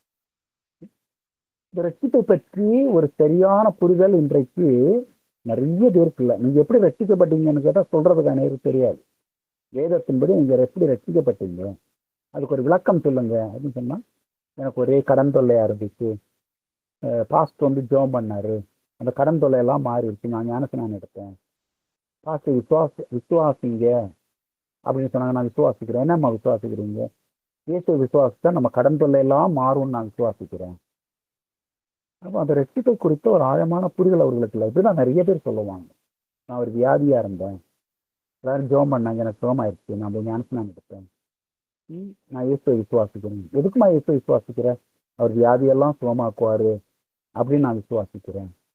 இது வந்து ரட்சிப்பின் பூர்ணமான ஒரு விசுவாசம் அல்ல. வேதத்தை நம்ம கிடைக்கின்றது. ஓகே, அந்த ஒரு மனிதருக்குள் ரட்சிப்பை கொண்டு வருகிற அந்த விசுவாசம் இருக்கிறது. அதை நம்ம சரியாக கிராஸ் பண்ணணும் அப்படின்னு சொல்லலாம். ரட்சிப்பை பற்றி இறையிலையும் கூட நிறைய தவறான கருத்துக்கள் இருக்கிறது. சிலர் என்ன இறையல் வல்லுநர் என்ன போதிக்கிறாங்கன்னா, எல்லா மதத்திலையும் ரட்சிப்பு இருக்கு, இந்து மதத்திலையும் ரட்சிப்பு இருக்கு, இஸ்லாம் மதத்திலையும் ரட்சிப்பு இருக்கு, ப்ளூராலிசம்னு சொல்லுவாங்க. ரட்சிப்பின் பன்மை நிலை அது பைபிள் ஒரிக்கல் அப்படி போதிக்கல. பைபிள் என்ன போதிக்குது? வானத்துக்கு கீழே பூமிக்கு மேல ரட்சிக்கப்படுவதற்கு நமக்கு கொடுக்கப்பட்ட நாமம் ஒரே நாமம். அப்போஸ்தலர் 4:12 சொல்லுது, இயேசு கிறிஸ்துவின் நாமம் இல்லாமல் வேறொரு நாமம் கட்டளையிடப்பட இல்லை. There is no salvation outside Jesus Christ according to the scripture. ஆனா இன்றைக்கு நீங்க இந்த உலகத்துல நிறைய பேர் என்ன சூஸ் பண்றாங்கன்னா, எல்லா சமயங்களையும் ரட்சிப்பு இருக்கு. இந்த மலை உச்சியில ஒருத்தர் ஏறணும்னா வெவ்வேறான பாதையில நடக்கலாம். எவரெஸ்டுக்கு போறதுக்கு ஒரு ரூட்டு மட்டும் இல்லை, பல ரூட்டுகள் இருக்கிறது. ஓகே, அதே மாதிரி வேற வேற ரூட்ல வந்து போகலாம். எல்லா நதியும் கடல்ல தான் போகும் அப்படின்னா, ஹிந்துவிசமும் இஸ்லாமும் புத்திசமும் ஜெயினிசமும் சிக்கிசமும் ஜூடாயிசமும் கிறிஸ்டியானிட்டி எல்லாம் வேற வேற வழி. எல்லாமே மலை உச்சிகளை போய் சேர்க்கும், ஒரு இடத்துல தான் சேரும். அந்த ரட்சிப்பு எந்த மதத்துல போனாலும் கிடைக்கும், எல்லாம் தெய்வத்து இடத்துல தான் போகுது. பைபிள் அப்படி டீச் பண்ணல. பைபிள் என்ன டீச் பண்ணுது? நானே, ஏசு சொல்றார், நானே, நான் மட்டும்தான். ஐ ஆம் த டெஃபினிட்டா இருக்குது. டெஃபினிட்டா ஜீசஸ் சொல்றார், ஐ ஆம் த, வேறு வழி இல்லை, நானே வழியும் சத்தியமும் ஜீவனமாக இருக்கிறேன், என்னாலே அல்லாமல் வேறு ரட்சிப்பு இல்லை இதுங்கிற ஆண்டவர் வந்து ரொம்ப தெளிவா சொல்றாரு. அவர் மட்டும்தான். யோவான் 14:6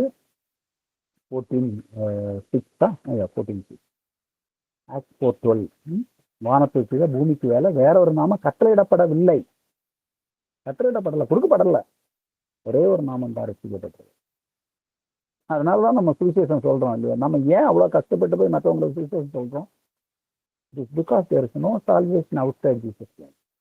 இந்த நாமத்தில் எல்லாமே வேற ரட்சிப்பு இல்லை. அதான் அந்த யூனிக்னஸ் ஆஃப் கிறிஸ்டியானிட்டி.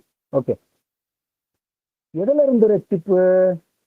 எதுல இருந்து ரட்சிப்பு? சிலர் என்ன சொல்லுவாங்க, நமக்கு வருகிறதான இந்த அன்றாட பிரச்சனைகள், சமூகத்துல இருக்கிற பிரச்சனை, உலகத்துல பாத்தீங்கன்னா ஒரே corruption, hatredness, selfishness, materialistic mind. அப்ப இதுல இருந்தெல்லாம் ஒரு விடுதலை. நிறைய பேருக்கு பிசாசனுடைய போராட்டம், கெட்ட கனவு வருது, நிறைய கடன் தொல்லைக, வீட்டுல சமாதானம், இதுல இருந்தெல்லாம் ஒரு ரட்சிப்பு. இதான் ரட்சிப்பு. அன்றாட பிரச்சனைகளில் இருந்து வருகிற ஒரு சொல்யூஷன் தான் ரட்சிப்பு. அப்படி கிடையாது. அதெல்லாம் அதுல இன்க்ளூடட் தான். But primarily it is not real salvation. அப்புறம் இந்த சால்வேஷன் எப்படி வருது, அதுலேயும் மிஸ் அண்டர்ஸ்டாண்டிங் இருக்கு. நீங்க இந்த பரிசேயர்களை பார்த்தீங்கன்னு வச்சுக்கோங்களேன், பழைய ஏற்பாட்டு பரிசேயர்கள், அவங்க வந்து இந்த லா இருக்குல்ல, பழைய ஏற்பாடு நியாயப்பிரமாணம், அதை ஒருவர் பின்பற்றினால் போதும், அதை கடைபிடித்தா போதும், ரட்சிப்பு வரும். அப்படிதான் பழைய ஏற்பாடு அண்டர்ஸ்டாண்டிங். எது கூட சொல்றாருல்ல, நியாயப்பிரமாணத்திலே சொல்லப்பட்டிருக்கிறத நீ போய் செய், ரட்சிக்கப்படுறதுக்கு நான் என்ன பண்ணணும். அப்போ ஆண்டவர் அவங்களுடைய கன்செப்டே சொல்றாரு. உங்க கன்செப்ட் என்ன, நியாயப்பிரமாணத்தில் இருக்கிறத டெலிஜென்ட்டா நீங்க அதை ஃபாலோ பண்ணுங்க. ஓகே, அதுக்கப்புறம் அவர் வந்து அதை இன்னும் அவர் தன்னை காட்டணும்னு நினைக்கிறார். அப்போ ஆண்டவர் என்ன சொல்றாரு, நீ போய் உனக்கு இருக்கிறத எல்லாத்தையும் விட்டு தடுத்துடுறது போடு. ரட்சிப்பினுடைய அந்த ஒரு டைமென்ஷன் ஆகுது, எனக்கு இருக்கிற எல்லாத்தையும் விட்டு தடுத்துடுறது போடு, அப்புறம் என்னை பின்பற்றி வா அப்படிங்கிறாரு. ஸோ அப்போ இந்த மனுஷன் ரொம்ப பணக்காரனா இருந்ததுனால அவன் அப்படி துக்கத்தோட போயிட்டான் அப்படின்னு நம்ம அந்த டெஸ்ட்ல வாசிக்கிறோம். ஓகே, அப்போ இந்த ரெசிப்ட் என்று சொல்வது என்ன, அதனுடைய எண்ட் ரிசல்ட் என்ன, இது வந்து ஆண்டவர் வந்து அழகா டீச் பண்றாரு. பைபிள் வந்து அழகா டீச் பண்றாரு. எப்படி ஒருவருக்கு வருகிறது என்று ஆண்டவர் ரொம்ப சிறப்பா டீச் பண்றாரு. So we will continue in our next class. இந்த டாக்டர் ஆஃப் சால்வேஷனும் டாக்டர் ஆஃப் ஹோலி ஸ்பிரிட்டும் we will discuss it in the next class, and I will give you a summary of all doctrines. Okay. So இந்த ரெஸ்பிட்டை பற்றி ஆண்டவர் அந்த உபதேசத்துல ரொம்ப அழகா சொல்றாரு. ரெஸ்பிட் என்று சொல்லுவது ஒருவருக்கும் நித்திய ஜீவன் வர்றது, நித்திய ஜீவனுக்குள்ள பிரவேசிப்பது. ஓகே, மனுகுலத்தினுடைய அந்த அடிப்படை பிரச்சனைகளிலிருந்து விடுவிக்கப்பட்டு அவருக்கு நித்திய ஜீவன் வர்றதும் இந்த ரெஸ்பிட்டினுடைய இந்த எண்ட் ரிசல்ட். தேவனுடைய ராஜ்யத்துல பிரவேசிப்பது, இந்த தேவனுடைய ராஜ்யத்துல பிரவேசிப்பதுதான் இந்த ரியல் எட்டர்னல் லைஃப்.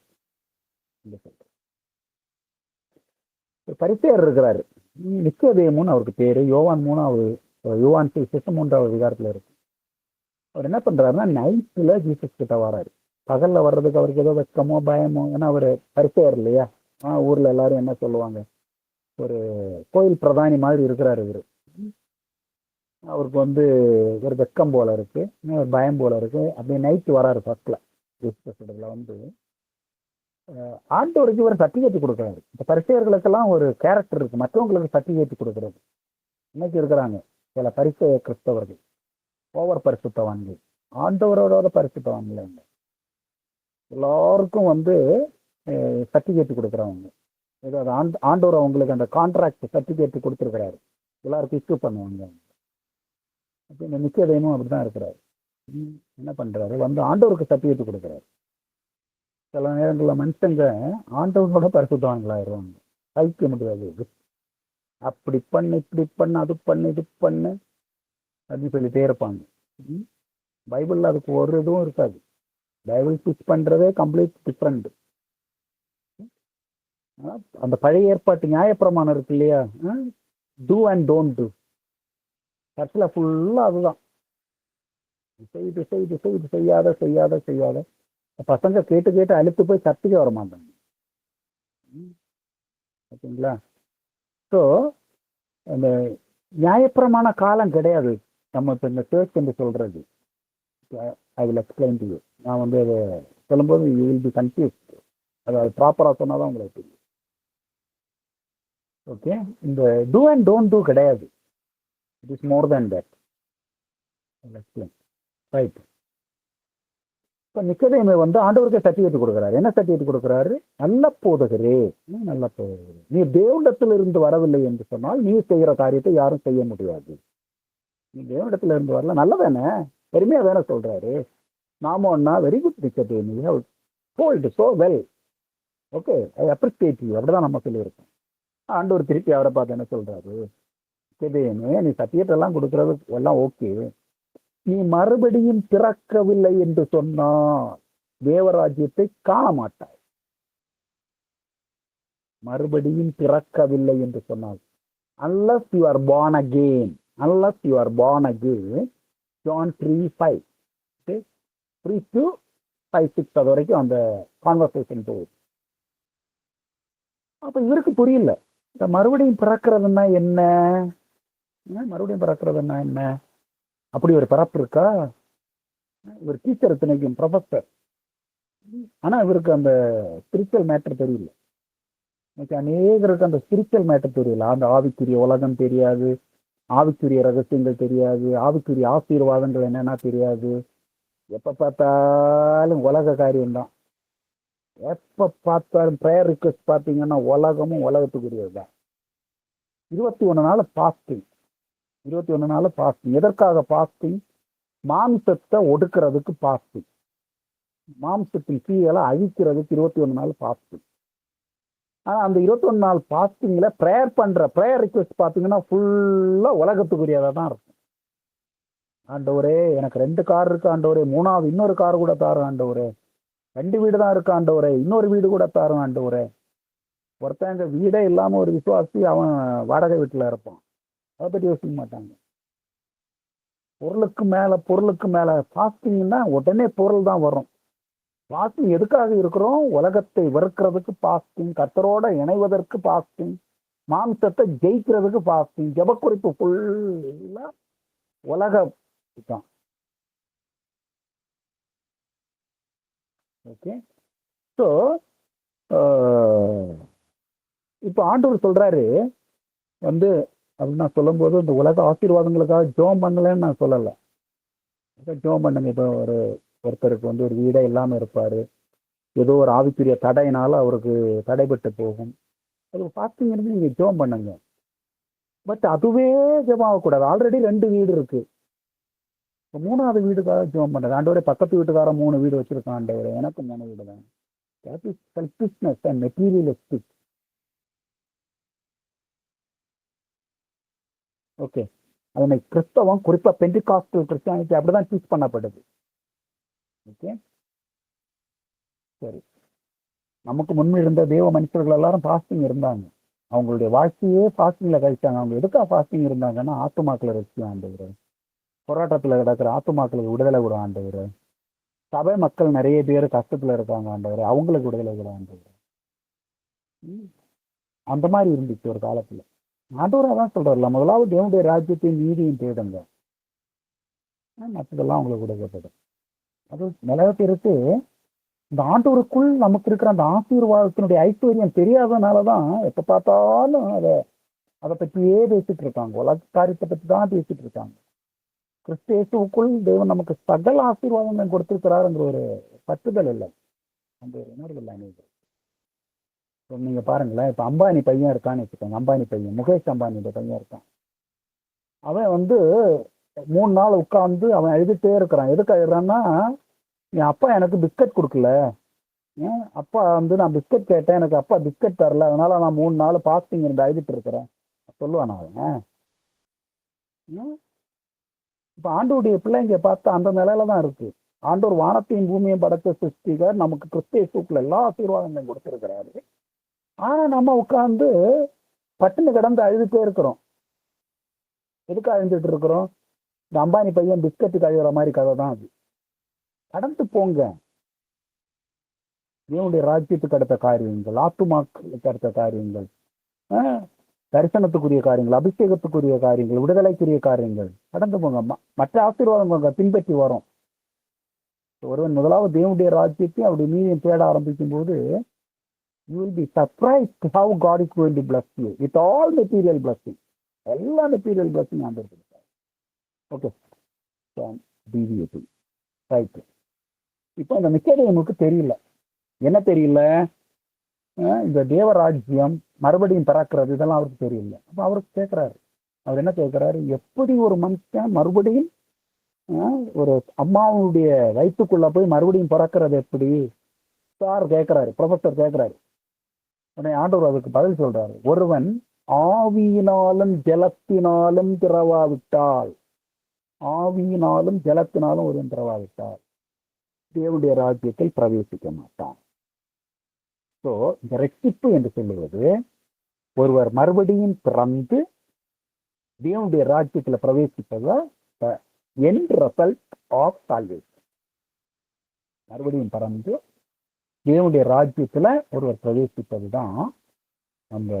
அதுக்கு ஆண்டவர் ஒரு ஓமை சொல்றாரு, காற்று வீசுது, அது யாரும் பார்க்கறது இல்லை, அது எங்க போகுது எப்படி வருதுன்னால யாருக்கும் தெரியாது, ஏன்னா அதை பார்க்க முடியும். ஆனா காற்று வீசுது. ஆவிக்குரியதும் அப்படிதான். ஒரு பௌதிகமான மனுஷங்களுக்கு அது தெரியாது. ஒரு ஆவிக்குரிய உலகம், ஆவிக்குரிய ஆசீர்வாதங்கள், தேவனோடு கூட இருக்கிறதான அந்த ஐக்கியம், ஃபெலோஷிப், கவனன்ட் ரிலேஷன்ஷிப், 24/7 ரிலேஷன்ஷிப், இடைவிடாமல் இவனோட ஐக்கியமாக இருக்கிற அந்த ஒரு ஃபெலோஷிப். ஓகே, ஸோ அதுதான் அந்த ஸ்பிரிச்சுவல் பிளஸிங். ஆண்டவர் கூடவே இருக்கிறது, ஆண்டவர் கூடவே நம்ம இருக்கிறது. அதை நீங்க கொஞ்சம் கொஞ்சமா எக்ஸ்பீரியன்ஸ் பண்ணி பாருங்களேன். இடைவிடாமல் ஜெபிக்கிறது, இடைவிடாமல் ஆண்டவருடைய பிரசன்னத்தை உணர்ந்து வாழ்கிறதான ஒரு வாழ்க்கை.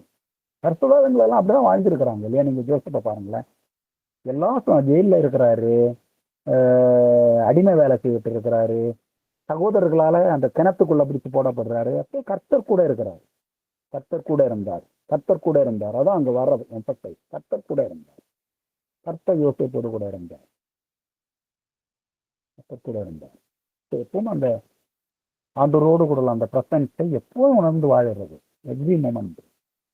Okay, that is a great blessing, the presence of God with us, and we being in the presence of God every moment. நம்ம டிராவல் பண்ணும்போதும், படிக்கும் போதும், யூடியூப் பார்க்கும் போதும், every moment God is with us. We are with God. Right friends? So அந்த spiritual இதை ஆண்டவர் teach பண்றாரு.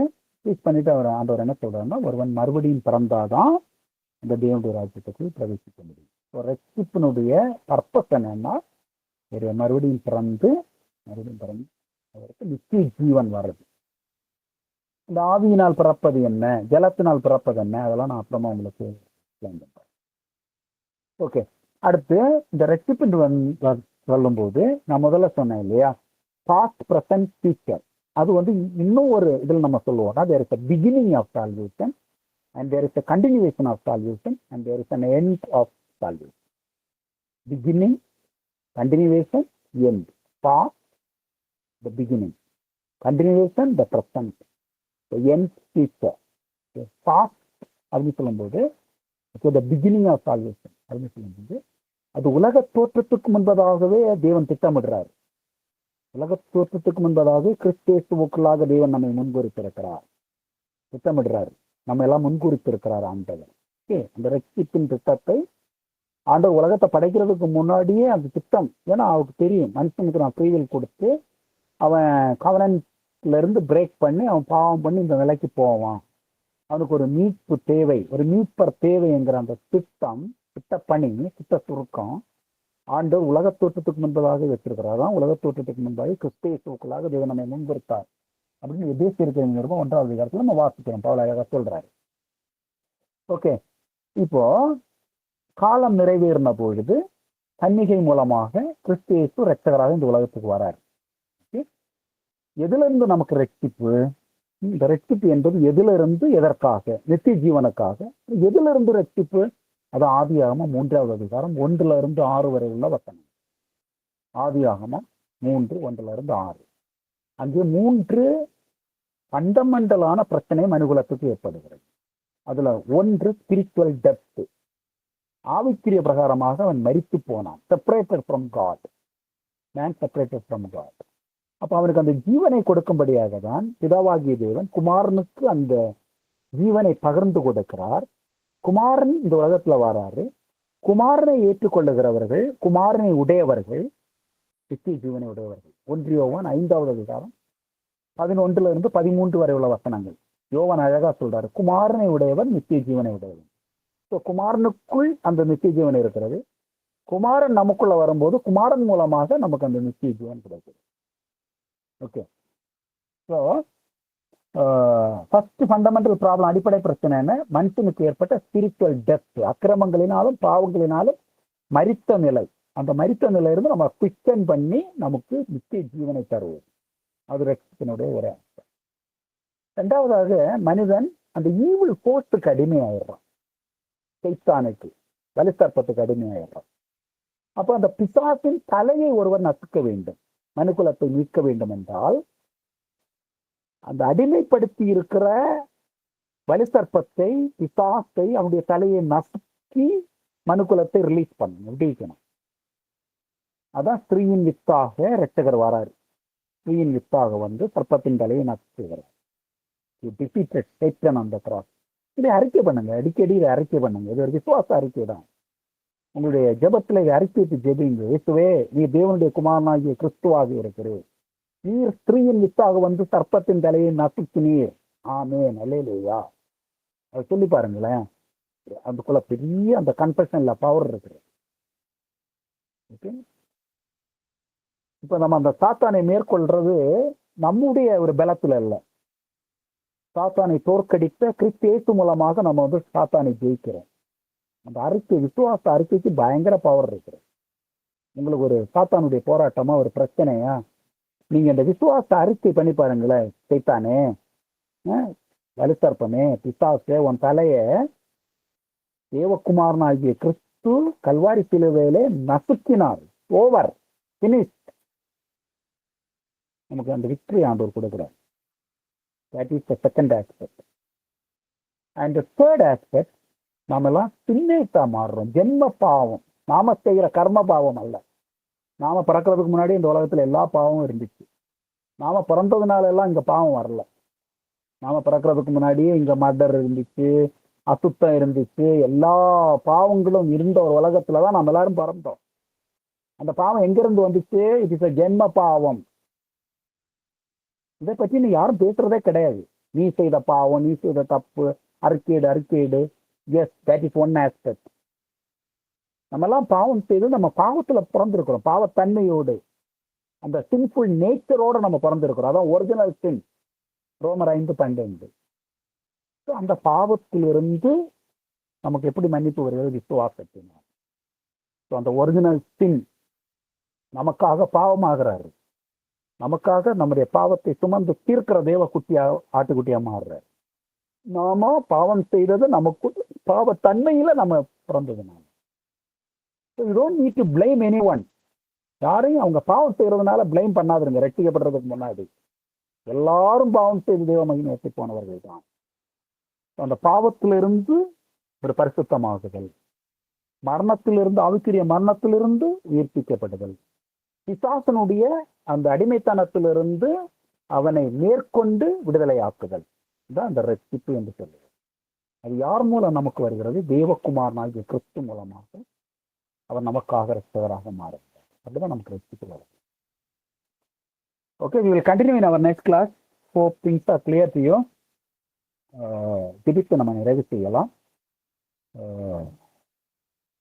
திபிப்போம். கிருபை நிறைந்த ஆண்டவரே, கிறிஸ்துவானவர் இந்த உலகத்துல எங்களை மீட்பராக வந்து தேவகுமாரனாக, மனுஷகுமாரனாக, கிறிஸ்துவாக, ரட்சகராக, ராஜாதி ராஜாவாக, கர்த்தாதி கர்த்தாவாக காணப்படுகிறார். எங்களுக்கு, எங்கள் மீட்பிற்கு, எங்களுடைய பரலோக வாழ்விற்கு தேவையான அனைத்தும் கிறிஸ்து மூலமாக எங்களுக்கு கொடுக்கப்பட்டிருக்கிறது. அவருக்குள் சகல சம்பூர்ணமும் நிறைவாக இருக்கிறது. ஒன்றுமே குறைவில்லை. அந்த கிறிஸ்துவுக்குள் நாங்கள் இருக்கும் பொழுது, அவர் எங்களுக்குள் இருக்கும் பொழுது, எங்களுக்குள் நித்திய ஜீவன், எங்களுக்குள் அந்த ரட்சிப்பின் சந்தோஷம், ஆவிக்குரிய ஆசீர்வாதங்கள் எங்களுக்குள் பூர்ணப்படும் என்று நாங்கள் அறிகின்றோம். ஆகவே நாங்கள் மேலானவைகளை தேட, மேலானவைகளை நாட ஆண்டவர்களுக்கு உதவி செய்வதற்காக இந்த வார்த்தைகளை, வசனங்களை நாங்கள் ஆண்டவரே அறிந்து கற்று இதை நாங்கள் எங்களுக்காக மட்டும் வைக்காமல் எங்களுக்கு ஆண்டவர் வாய்ப்பு ஏற்படுத்தி தரும் பொழுது அநேகருக்கு இந்த சுவிசேஷத்தை, இந்த வசனங்களை, வார்த்தைகளை போதிக்க எங்களுக்கு எல்லாருக்கும் ஆண்டவர் அர்ப்பணிப்பையும் வாஞ்சியும் இந்த டோர்ஸ் ஆஃப் இவாஞ்சலிசம் அது ஒரே நீங்க திறந்து தாங்க ஆண்டவரே. அநேக மக்களுக்கு இந்த சுவிசேஷத்தை அறிவிக்கும் வாசல்களை இந்த பிள்ளைகளுக்கு ஆண்டவர் திறந்து தந்து உபயோகப்படுத்த முடியாது செய்கிறோம். எல்லா துதியும் கனமும் மகிமை நோக்கியே நாங்கள் வருகிறோம். இதில் இணைந்திருக்கிற எல்லாரையும் கர்த்தர் எல்லா ஆசீர்வாதங்களினாலும் நடக்கும். ஆவிக்குரிய ஆசீர்வாதங்களினாலும் பூமிக்குரிய நன்மைகளினாலும் பிள்ளைகளை கர்த்தர் சம்பூர்ணமாக நிரப்ப மாட்டோம். ஹல்லேலூயா. நம்முடைய நாமம் மகிமைப்படுவதாக. நடுவில் யாராவது பலவீனங்களா இருக்கிறாங்கன்னா இந்த வசனத்துக்கு ஆண்டவரே அவர்களுக்கு நல்ல பலனை, ஆரோக்கியத்தை, சுகத்தை கொண்டு வருவதாக. எல்லா ஐயங்கள், பயங்கள், ஆண்டவரே சந்தேகங்கள், அவிசுவாசங்கள் எல்லாம் மாறி போவதற்காக நன்றி. வாட்ஸ்அப்ல நம்முடைய பிள்ளைகள் எல்லாம் கர்த்தர் அந்த ஒரே உயர்த்தி உன்னதங்களிலே கர்த்தர் அமர பண்ணுங்க. ஹalleluya. உமக்கு நன்றி சொல்கிறோம், ஸ்தோத்திரிக்கிறோம். எங்கள் ஆண்டவராகிய இயேசு கிறிஸ்துவின் நாமத்தில் எங்கள் ஜெபம் செய்யலாம் அன்புள்ள பரமபிதா. என் ஆத்துமாவே கர்த்தரை ஸ்தோத்திரி, என் முழுவலமே பரிசுத்த நாமத்தில் ஸ்தோத்திரி. என் ஆத்துமாவே கர்த்தரை ஸ்தோத்திரி, கர்த்தருக்கு இந்த சகல உபகாரங்களையும் Thank you. God bless you. God bless you. God bless you. Thank you. Meet again in our next class. Thank you.